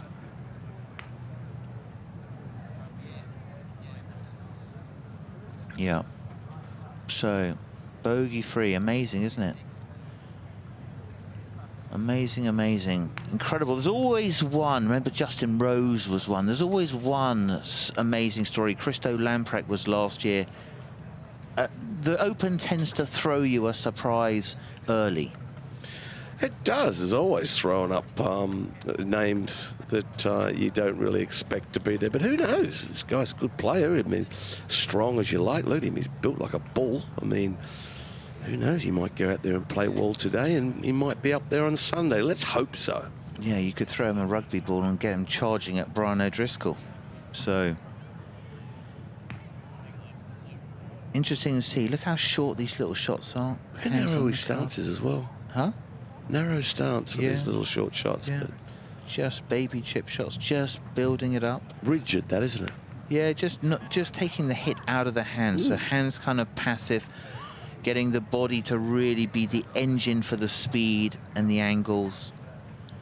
It's shallow. Just look at those little, just 15 yarders up to 40 yarders. He must be so much looking forward to today. Oh man, but I mean, we could hear from Grant there saying, hey, listen, you know what? We're thinking about some 30-mile-an-hour winds this afternoon. But he might love that. Yeah, I mean, the harder it is, the better it is, right? Late early got the best draw. Yeah. I mean, so far, that's the way it happens. Sometimes you can play the front 9 in an Open Championship when they go out and come back. You can play it down breeze out and down breeze back. I've been on the receiving end of that one, going out into and back into. I mean, you know, there is a little bit of luck involved in an Open Championship to get the right side of the draw, but you know, I wish Daniel Brown all the best today. I really do. I think everyone does. Yeah, it was super interesting, Wayne. Your thoughts on this? HSBC has shown, they did a report, right? A study. HSBC shown that golf is the most unpredictable individual sport, and that the Open is the most unpredictable of all golf's majors. Exhibit A. Yeah, okay. Brilliant, HSBC, that's my bank. I guess, and mine. I guess the wind, the nature of the links, all the difficulties Bounces, that you have. Bounce, yeah. Wind, time. I mean, it really is. I mean, it is the major that, well, it's the most natural major you'll play in the respect of terrain. And well, it's man against the elements. It truly is. Batten down the hatches sometimes. And you know, then all of a sudden the wind will get up to 30, and the guys that hit off around 4:30, I'm not sure what the latest tee time is, but I played one year, my first Open 84 Sevies year at St Andrews, and I was off at 4:20, and it was windy all day, and I got on that first day and the wind just stopped. I mean, that's what can happen. Yeah. That was the last year of the 2 cuts. Yeah. Remember that? Yeah, that's right. We used to have 2 cuts. We used to have one on Friday, and we used to have one on Saturday. Yeah. Dan Brown, Maiden Magic. quarter to 10 last night he got done. Yeah. Quarter to 10. Straight He'll upset home. all of upset the media people more than anyone else if they have to rewrite their stories. Shane Rowley leads. Well, the media said it's amazing. And then you go in there and you're like, what? Food everywhere. end of the Pims and the gin and tonics, and they've all rushed back. There's no Pims or gin and tonics in there, just nice hot coffees. Here we go. Soup. So really a very methodical process there. Just really working up, warming up the engines, going through the gears, Wayne. Very tight on that backswing, you being the guru, Simon. Very tight to the back. Left arm on the chest. Yeah, pinned on the chest. I like that word, yes. And then a full follow through. Yeah. Very connected. Yeah, so kind of like stretch the band and let the hips release you. It's a tidy action, isn't it? Yeah, it is. 29 years old he is. Still a young man. He's a young man. Interesting to see. He won the English Amateur Championship. So, and he uses some really nice equipment there. Yeah, if you're a if you are an amateur golfer especially in the UK, you play a lot of your competitions on links, right? So a little bit of a links specialist, perhaps. Well, if he knows all about it, why not? I mean, as long as he can stay out of his own way. Just have the blinkers on out there. Why not? Cinderella story. There's always one. But that's what's great about it. So Shane Lowry did birdie the first. Dan Brown is no longer leading by himself, but they are leading by 3 over JT. He is out, Daniel Brown, with, Denwit David, Bori Boonsub, and Matthew Dodberry. Wasn't expecting that. So, that isn't a little bit. Easy for you to say. They are playing at 11:04. That is game 25. Currently on the tee, Emiliano Grillo, Ben Griffin and Mackenzie Hughes, very tidy from the Canadian, 2 under par. So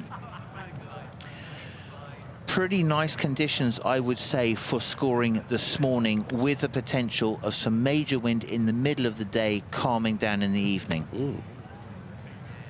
Narrow stance, which makes for an easy shoulder turn. Yeah. A tall man, big man. Just the little things I noticed that are a little different for a big man, but nothing wrong with a narrow stance at all. He's got his brother on the bag. It's his brother? Brother. He looks young, the brother. Look, athletic guys, aren't they? Anyway, so there he is, cruising it in the shorts. So let's have a closer look at that leaderboard, just to give you an idea. The players have been out for a long time now. Confirmation, Shane Lowry did birdie the first, and he moves into a tie with Dan Brown, who we have just been looking at. There is the pack, 3 back.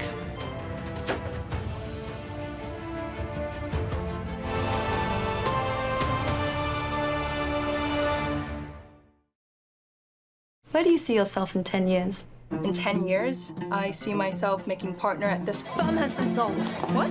To who? Some multinational outfit. Dubai, where it's 7 a.m. and the temperature is very warm. Welcome, Viv. This is Ben. Anything you need to know, he's your lawfully wedded husband in good times and in total chaos. Viv, what time are we expecting twins? Life is rarely a straight line. Wherever it takes you, HSBC can help.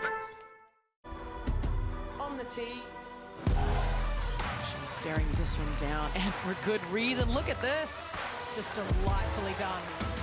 She's on top of the world. Going directly at the hole. Bloody what? Go on. Oh, get in there. There's something about the AIG Women's Open. Oh, my goodness.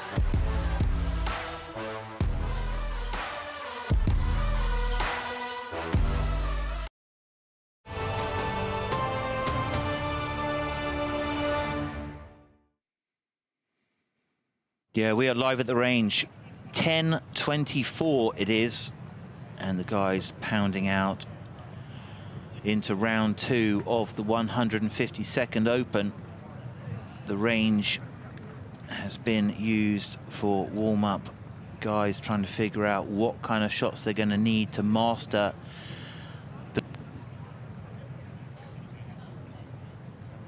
that we've seen. Apologies for that. So just a little picture disturb. We'll fix that in just a second. So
apologies for that, guys. We are now on the 6th hole, the longest hole in Open Championship history. This is the approach. Probably the second shots into the wind, the unusual wind about here, leaving you a pretty tricky third shot. The left bunker, do not go in there. And then to the signature hole, the 8th, 123 yards. Should be easy, right? You probably got a 5-yard square target. That's all you've got. And if you miss that, you're going to release out off the front, off the right, off the back, and off the left into one of those bunkers. And then good luck on making 3 from there. It doesn't get any easier. This is the hardest hole, the 11th, the railway all the way up the right. That's out of bounds. There's a forest of gorse that blinds you, so you're totally blind there. You can't see over the gorse that's coming to the bottom of the picture. Now the forest on the left is dead. You're not finding any joy in there, so you have to kind of find a pattern to hit that narrow landing area, which is probably just at the bottom of the screen now. And then a long shot, normally into, and a left to right wind short of the green in 2 is not too bad. 3 steps to the right and over that wall, and you are out of bounds.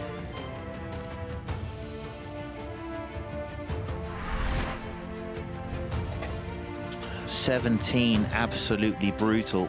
242 to the front, again into left to right wind. We expect you'd love to kind of pitch that front left portion of the green and let the ball release out into the middle. Anything lost to the right on the wind, and the camber will kick your ball into those 3 cavernous bunkers waiting for you on the right side.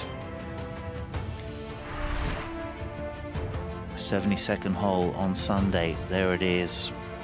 No one does a grandstand finish like the R&A, and this year is no exception. Tee shot must avoid the 3 traps down the right, down the left. If you could just be short of that first bunker on the right, that would be fine. And then you find your way into what will be a wall of people waiting to crown the 152nd champion golfer of the year.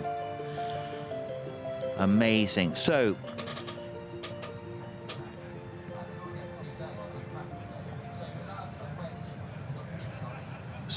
have some fascinating insights during our show. no more so than the interview that Nick Doherty did with Bryson DeChambeau. Now, one of the things that I think we all greatly enjoy in particular about you is that we're always learning. And actually, your fellow professionals, including myself, who've been around this game for a long time, you say and do things that I haven't heard before, and then you go and look into it and learn more. And every day's a learning day for us with you, Bryson. You really are moving the needle in that regard. I'm trying to learn every single day as well. I mean, there's not one day that I'm not thinking with Dana about what ground reaction forces, how I can feel like I'm more consistent, less deviation, controlling club path, face angle, all that sort of stuff more consistently. How do I make it easier to hit the golf ball so I can just get up there, have a number, swing it, and have it go right down the middle of the fairway? That's my goal. I know I make things complicated, but I literally try to just make it as simple as possible at the end of the day. But it has to start complex at some point. Well, Dana, that's what's really quite interesting here as well, because Bryson's talking about the first part. Some people who may be a little bit newer to the sport might think you've lost me. You've lost me. But the end result is so that you can just free it up and send it. Yeah. Right. Let's have a little look, because Sportsbox AI is something you guys use together in particular to help you with your game. We've actually got something that we can bring you here. Dana, I'm going to get your take on this as the coach as well. How do you use this technology? Well, as you can see, we have 3 numbers that we pulled up. We're simplifying the whole system for Bryson so he can do the same thing every time. So right here, we're looking at his rotation, going into his backswing. Chest turn, right? Yep, his chest turn. Send it back for you. Stop it. Club parallel to the ground if I can. Yes, that'd be perfect. Keep going. Right there. So you can also see his pelvis sway. And for, I think, people at home, you have to have a little bit of sway in your golf swing. And minus is going to the right. To the right. Yeah. For right-handed golfers, going back to your right foot. So he's going to push away from there. So I go away, but then quite quickly, I'm already doing what? Recentering. Recentering. So I went from 0.9 already back to 0.5, which is very minimal, but you can already start to see that there's a shift more towards the left-hand side. So what it really feels like is it's like this rocking the boat sort of thing. I don't know if you've ever seen Kyle Berkshire hit some shots. He kind of does that. Obviously, it's the back and forth, and then he goes. But for me, it's a sequencing of I actually am going up off the ground, and I actually just fall to the left. I go fall to the left and let everything come from the inside. Wow. Okay, let's send you on down into impact. I have questions, obviously, Bryson. Absolutely. I have many questions coming into my mind as we do this. There you go. Oh, did it? Nailed it at impact. Pretty impressive. That was pretty good. Right? That was impressive. So when we see these numbers, and you're talking about amounts, they sound tiny. But for you, is this more about, does this give you a blueprint? Do you use this for a blueprint for when you're happy with your swing? Exactly. So we look at it when I'm hitting it really good, see the numbers, save those in a data file base, and then we go, when I'm hitting it bad, I have those, we average, well, don't average them out, but we take those bad swings, we essentially correlate when I'm hitting it good to when I'm hitting it bad, what numbers are deviating most, what numbers are changing the most. And these are the things that we see the most. There's a high correlation to pelvis sway. What was the other one? It was lift. There's some lift, but there's also, what was it? Sway gap. Yeah, sway gap's the other one that we look at, seeing how much difference there is between my hips and my chest. So essentially, I know this is kind of weird, but I can like do that. So that's not side bend, that's actually sway gap. That's the difference between my pelvis and my shoulders. Essentially, if you drew a straight line from the midline all the way up, that's like 2-3 inches over to the right, and you can do the same thing on the left side. So it's just getting that vertebrae to like literally shift the sideways. I'm not recommending anybody do that, but we're just measuring that to see the difference between side bend and sway gap in my golf swing. And usually when I'm hitting it really good, I've got a bit of sway gap, but it's not like forced. I'm not forcing any of these numbers. It's literally trying to be as athletic as possible. And that's the thing that confuses a lot of people, is that yes, I talk a lot. Yes, I say these big words, but at the end of the day, I'm trying to be athletic. When I get that conceptually in my head, from a theory perspective, on how we're all talking, and go, it's just fall more left. Yeah, that's all it is. That's a simple thing. That's how it gets to that, but it has to go through the macro version of how does this work holistically? How, from a theory perspective, does it all fit to make it make sense? And how does it relate to my feel? And once I get to a certain point where I can feel it, then boom, it lines up and hit it good, and I'm good to go. Your passion for the game when you play it is obvious to see. It's also there to see when you're talking about the golf swing. Dana, how much of a challenge is it keeping his curious brain from wanting to go down avenues? It's not hard when it's organized. Yeah. That's the whole point. Yeah. Like if we're organized, the team's organized, he's organized, he's an athlete, and he can play like that. And I just go. And that's the funny thing about it. Sometimes my brain gets disorganized. I'm like, what is it? Is it this? Is it that? Is it this? Is it that? right? And then eventually we go through the process of figuring it out. And that's really the cool part about it, the fun part about it. The process is awesome, but once you figure out what it actually is, what numbers or what feel is making me hit it good, that's where I get the greatest satisfaction out of the game of golf, for me personally. Winning's fantastic, that's in its league of its own. But for me personally, when I'm striking the ball well, there's no greater satisfaction of going, I feel this, and it does exactly what it should do. Okay. Well, we've seen the numbers. Should we go onto the mat and hit one? Yeah. Should we do that? You know, obviously, we want to see you hit driver, obviously. Okay. But before we do, can I just get you to talk me through, because again, we're all well aware of the what we've been talking about with the irons, what you've been doing. Can you just give me an idea about what is different about these heads then than what you've done? So, like on a driver face, there's curve, right? Yeah. See the curve? Yeah. Heels pointed left, toes pointed right. And Yeah. for the fans at home, they could see this. The heels pointed left and the toes pointed right. If you put just a straight line off of the toe, it'd go right, heel, go left. Center is going to be straight. So there's what we call a curvature on the face. Yeah. And so I took that same sort of theory and thought process, because I Yeah. swing it decently fast. I applied it to the irons as well. So you can, it's fractional. You can't really see it as well, but that's because it's progressive based on the MOI of the club, based on the way how we built it and what ball speed's coming off. There's a certain curvature for that face that works for my ball speed. Now, this will not work for amateurs. This is not something that I would use for lower swing speed players. Right. If you're an amateur and you have fast swing speed, then yes, it does work. But I'm not saying all amateurs are slow, by the way. Yeah. But if you look at that, you can see the toe. You can see it, yeah. Exactly. Yeah. So I won with the curved face iron. Yeah. So that's I just think it's the craziest thing ever. But no, this is what's really cool about it, is that when I hit it on the toe, it starts farther right, and the heel starts farther left. Now, there's a reason why we have curve on the face. You hit it on the toe. What normally happens when you hit it on the toe? Yes. Ball flight draws, Yeah. right? The heel, when you hit on the heel, it starts left and cuts to the right. So for my speed, when I started gaining a lot of speed, when I hit it 10 millimeters on the toe, when I hit it on the toe, it started to overhook for me. And the heel started to overcut. And so we've created geometry on the face, a lot of the irons. We've created geometry on the iron faces to where when I hit on the toe and hit on the heel, they start farther off line, but they fall Back to on the my center. target line, Yeah, back to yeah. center. They don't overcurve. Yeah. And so that's why we built it, is essentially to give my miss hits to go straighter, help my miss hits go straighter. That's the biggest key. From everything that we're looking at, from what you're explaining, from the fact I'm holding on to this cricket bat of a grip here, Yeah. You must have, across your entire life, had people constantly going, scoffing at what you're saying, like, oh, you've heard what he's trying now. Yeah. How did you manage to separate yourself and stay true to your path and what your beliefs were, Bryson? Because it is one of your great strengths. It's what separated you.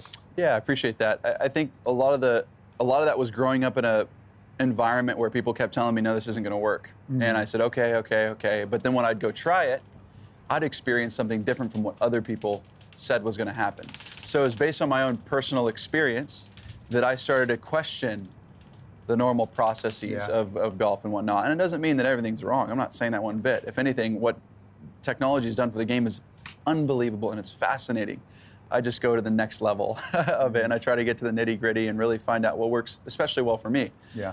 So I've had a lot of blockades over the course of my career, but as time has gone on, I've truly gotten to a place where I'm comfortable with questioning it, knowing when it doesn't work and going, okay, yeah, that's wrong, and then knowing when there's something special that we figured out. And I think that's a cool thing that I'll continue to display over the course of my career, is just trying to figure out how to make it easier for the average golfer to play better. This is something that will, down the road, the curved face stuff will help golfers all around the world, but depending on their speed. And it's got to be fit to the face. Well, if you don't mind, all those people, all those amateur golfers, and myself, we'd like to come along for a ride with you on the open zone mat here. If we can. There you go. I'll go straight to driver. I'm 30 now. I'm not 21 as I once was, but. Dana, we're coming into your world here as well.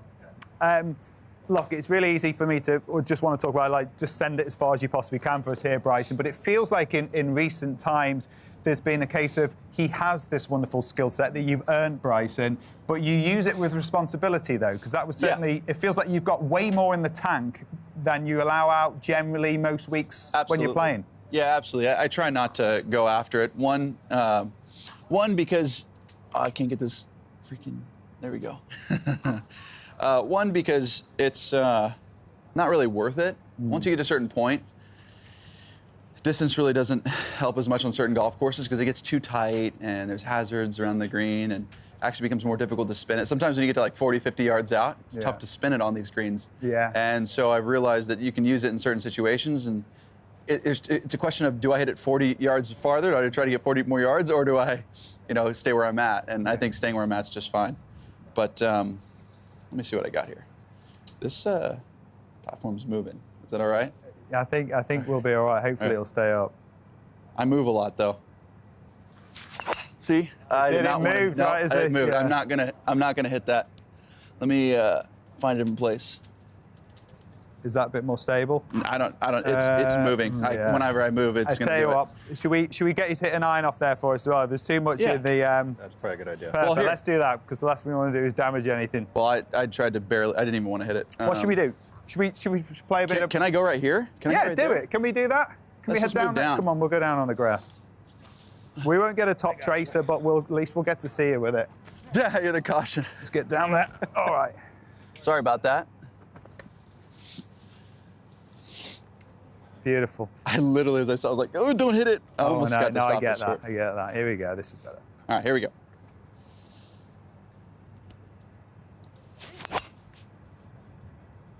Wow, it's pure as the That's driven nice snow. there. That, yeah. What That was really what good. can we learn from Bryson's way that he generates this power, this inordinate power that we can apply to our game? Yeah, so he applies a really good vertical and lowering piece. So when we were looking at that, Tell him what it means by vertical. so vertical force is basically up and down. So when you look at a vertical, it could be going down, could be going up. Right. So he's producing an up and he's producing a down, and the down's happening before he gets to the top. Right. So the sequencing's really good. Very Sequencing, important. yeah. So Yeah. let me talk about that. So the times where I get in trouble is when I get up, but I stay back on the right-hand side. So there we go. So I'll get up and I'll stay too far on the right-hand side, and I won't get to the left side. I won't move my weight over, and it's like I'm falling, Yeah. right? If I don't get to the left side quick enough, I'll stay on the right side and I'll start to spin. I'll start to turn, Yeah. and I'll literally start swinging over the top, and that's when I get the cut, the high right shot, and everything like that. But if I fall, I can then let the club come from the inside and push up and around. And is that A lot classic easier. sort of loaded into the ground, so then that feel like forced up away from it? Yeah, that's Yes. what we hear all the time with you guys when you shift it, right? Yeah. Yep. So it's more of a, so I'll swing it out to the right here. Up, down, and around. That's the way I feel it. I mean, there's one thing to admire how far he's hitting that. These are all going through the same window as well. 100%. Yeah, 100%. What's just before we let you go, Bryson? What's the time for you when you're with your driver for how you work and certain courses with the accuracy? Because when the ball's travelling that far, to actually find fairways is tough. That's a long way away from us where this is finishing. Oh yeah, it's 330 yards, and a lot of the times it's not even imagining what's out there. It's just trying to stay in my own little bubble and repeat my motion. Right. I'm only trying to feel and sense what makes this thing come out of the same window and have the same draw every single time. So I'm not trying to hit a cut. I'm not trying to hit a bigger draw. I'm not trying to do anything other than make the same motion every time. If I can master or get close to mastering one swing, I'd rather just use that for the rest of my life. Make it easy. Is there something that you would apply in links conditions, whether into the wind or maybe downwind, if you're really trying to stretch one out there? Say that 6th hole at 623 this week. Yeah, like I'll give you a fast swing here for fun. Even 17, if there's no wind, or no, 16, the par 5, 16. I'll try to blast it over that little. No, over it. Yeah. Love it. It's only 315. It's not that bad. It's only 315. Okay. Here, I'll give you the hard swing.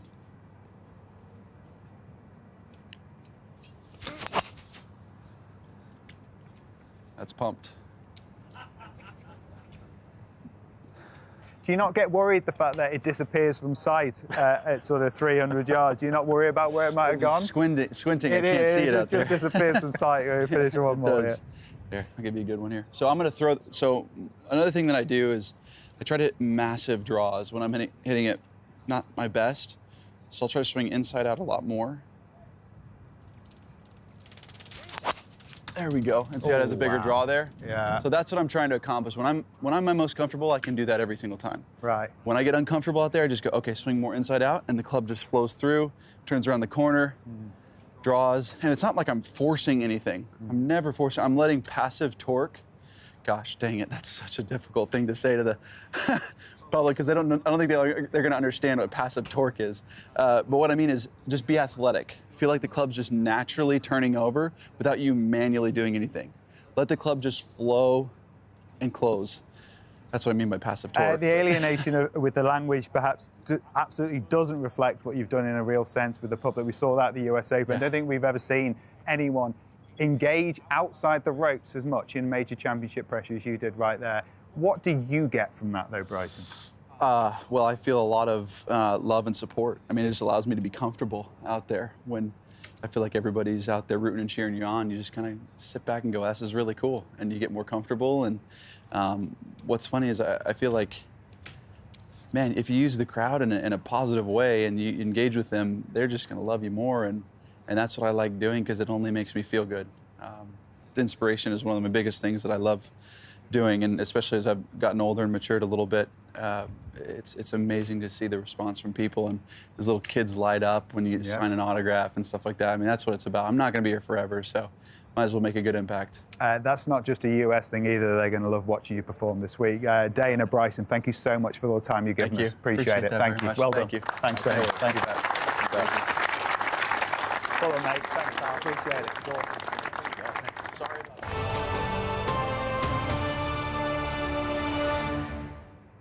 Follow the 152nd Open in unrivaled detail on the open.com and the Open app. Go behind the scenes with Live at the Range in partnership with HSBC from Monday to Friday of Open Week. Track every shot hit at the championship and get real-time statistics with ShotView, powered by NTT data.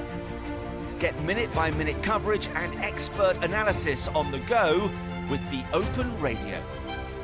Follow featured groups in partnership with Rolex throughout each day of the championship, and soak up all the action at the stunning fifth hole and the iconic postage stamp with the Par 3 channel.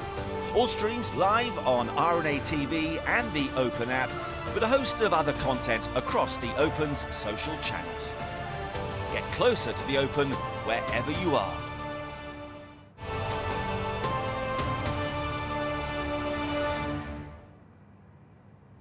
Hey guys, we've made our way off the golf course and we've snuck into the player services area. This is where the players come to relax, chill, in between their rounds of golf. This place is high quality, the best possible setup for these guys at a major. Now, the shop is a long way away and there's a lot of crowds down there, so they've got their own. This is brand spanking new this year, so a nice addition for the players to get all their merch for friends and family right on their front doorstep. But come with me, this is exciting and very exclusive, so we've got to be quiet, got to be careful through here. Now, if you look to the right, we've got concierge options here. Concierge and more player services, so anytime these guys are on hand to help the players. And then I'd almost call this the little lounge area. This is where you relax, watch the golf, in and out between your practice sessions. You go to the range, physios, friends and family, they're all allowed down here. And then you come to a little mini food area, so this is where management, friends and family, they all hang out. Grab yourself a coffee, do what you need to do, and really enjoy the space and get out of the heat of the major championship outside and come here to chill.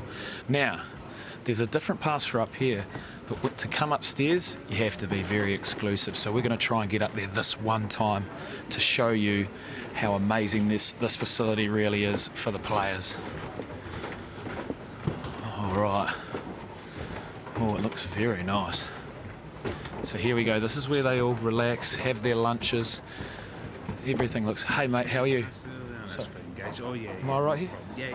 Just this once? Yeah, just this one. Okay, just this once. Look at this. This place is stunning. We've got a games area, so a lot of the players love to switch off when they're not golfing. It's long days at a major, so they've got to kill time, relax, and take their mind off things. We've got table tennis. We've got darts down there. You can see there's a lot of US v Europe games of darts happening down there on the scoreboards, which is great. And just every stone has been turned. It's elite in every way. We come through here, and so they're only allowed a few extra +1s, +2s, +3s up in this section, so it's really nice and calm, so they can take their mind off. And then well, arguably some of the favourite parts. The food court. They have got everything you need. There's so many different nations around the world playing here at the Open. So all sorts of cuisine to make sure players from all corners of the world are satisfied, and more importantly, nutritious as well. It's all about player performance and nutrition, so they've got it all for these guys. I'm not going to lie, the pizza station distracted me a little bit. But obviously these guys are some of the best athletes in the world, so they will be fueling their body with nothing but perfection. So these guys have got everything, all you need, on their doorstep. So guys, I get the feeling that there's more players turning up. We've picked a relatively quiet time, but before they do, we better skedaddle and get out of here. But enjoy. We've had a sneak peek of where the players hang out, and it truly is a great setup here at the 152nd Open at Troon. Good on you, Henrik. Good on you, Henrik is right, and good on you, George. Wow, it's a pretty luxurious experience being a competitor here at the 152nd Open Championship. We are live at the range. You can see the flags at the top there of your picture. They have been moving all morning long. Players have been out since early doors. Marcel Sim showed that was a score out there. Going to be really difficult conditions yesterday, with the afternoon, this afternoon on day 2, seeming to have a similar element. Now that, I think, is Callum Scott, one of 12 amateurs in this field, and another innovation from the R&A to, in a sense, like bridge more ladders from amateur to pro, is the Open Amateur Series. And Callum Scott qualified through that. We did see him, if you were watching the Amateur Championship. He lost in the quarter-final stage to eventual winner Jacob Skoff-Olesen, but nevertheless played well in the European Amateur in Denmark. He's in college in the US. Yeah, he's got a few fans out there, and for good reason. What a place he is. Top 20 amateurs in the world. He's been on a golf scholarship at Texas Tech. Similar to Ludwig Åberg. You wouldn't love to follow in the steps of Ludwig Åberg at the moment. So here we go, Callum Scott. No reason to think that that's not an action that we're going to see for the next 20 years. He is looking at the same data that you are looking at. This is brought to you by Rolex, one of our key partners, fundamental partners, and we need their support to be able to really grow the game. The amateurs are a crucial part of the future, and the R&A, as you would expect, recognizing that, respecting it, and enabling it. Callum Scott. Going to be very interesting to see how these amateurs move through our ranks.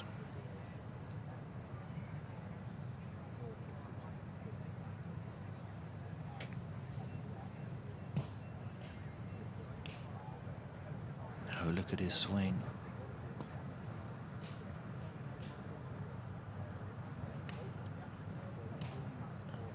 Very stable, isn't it?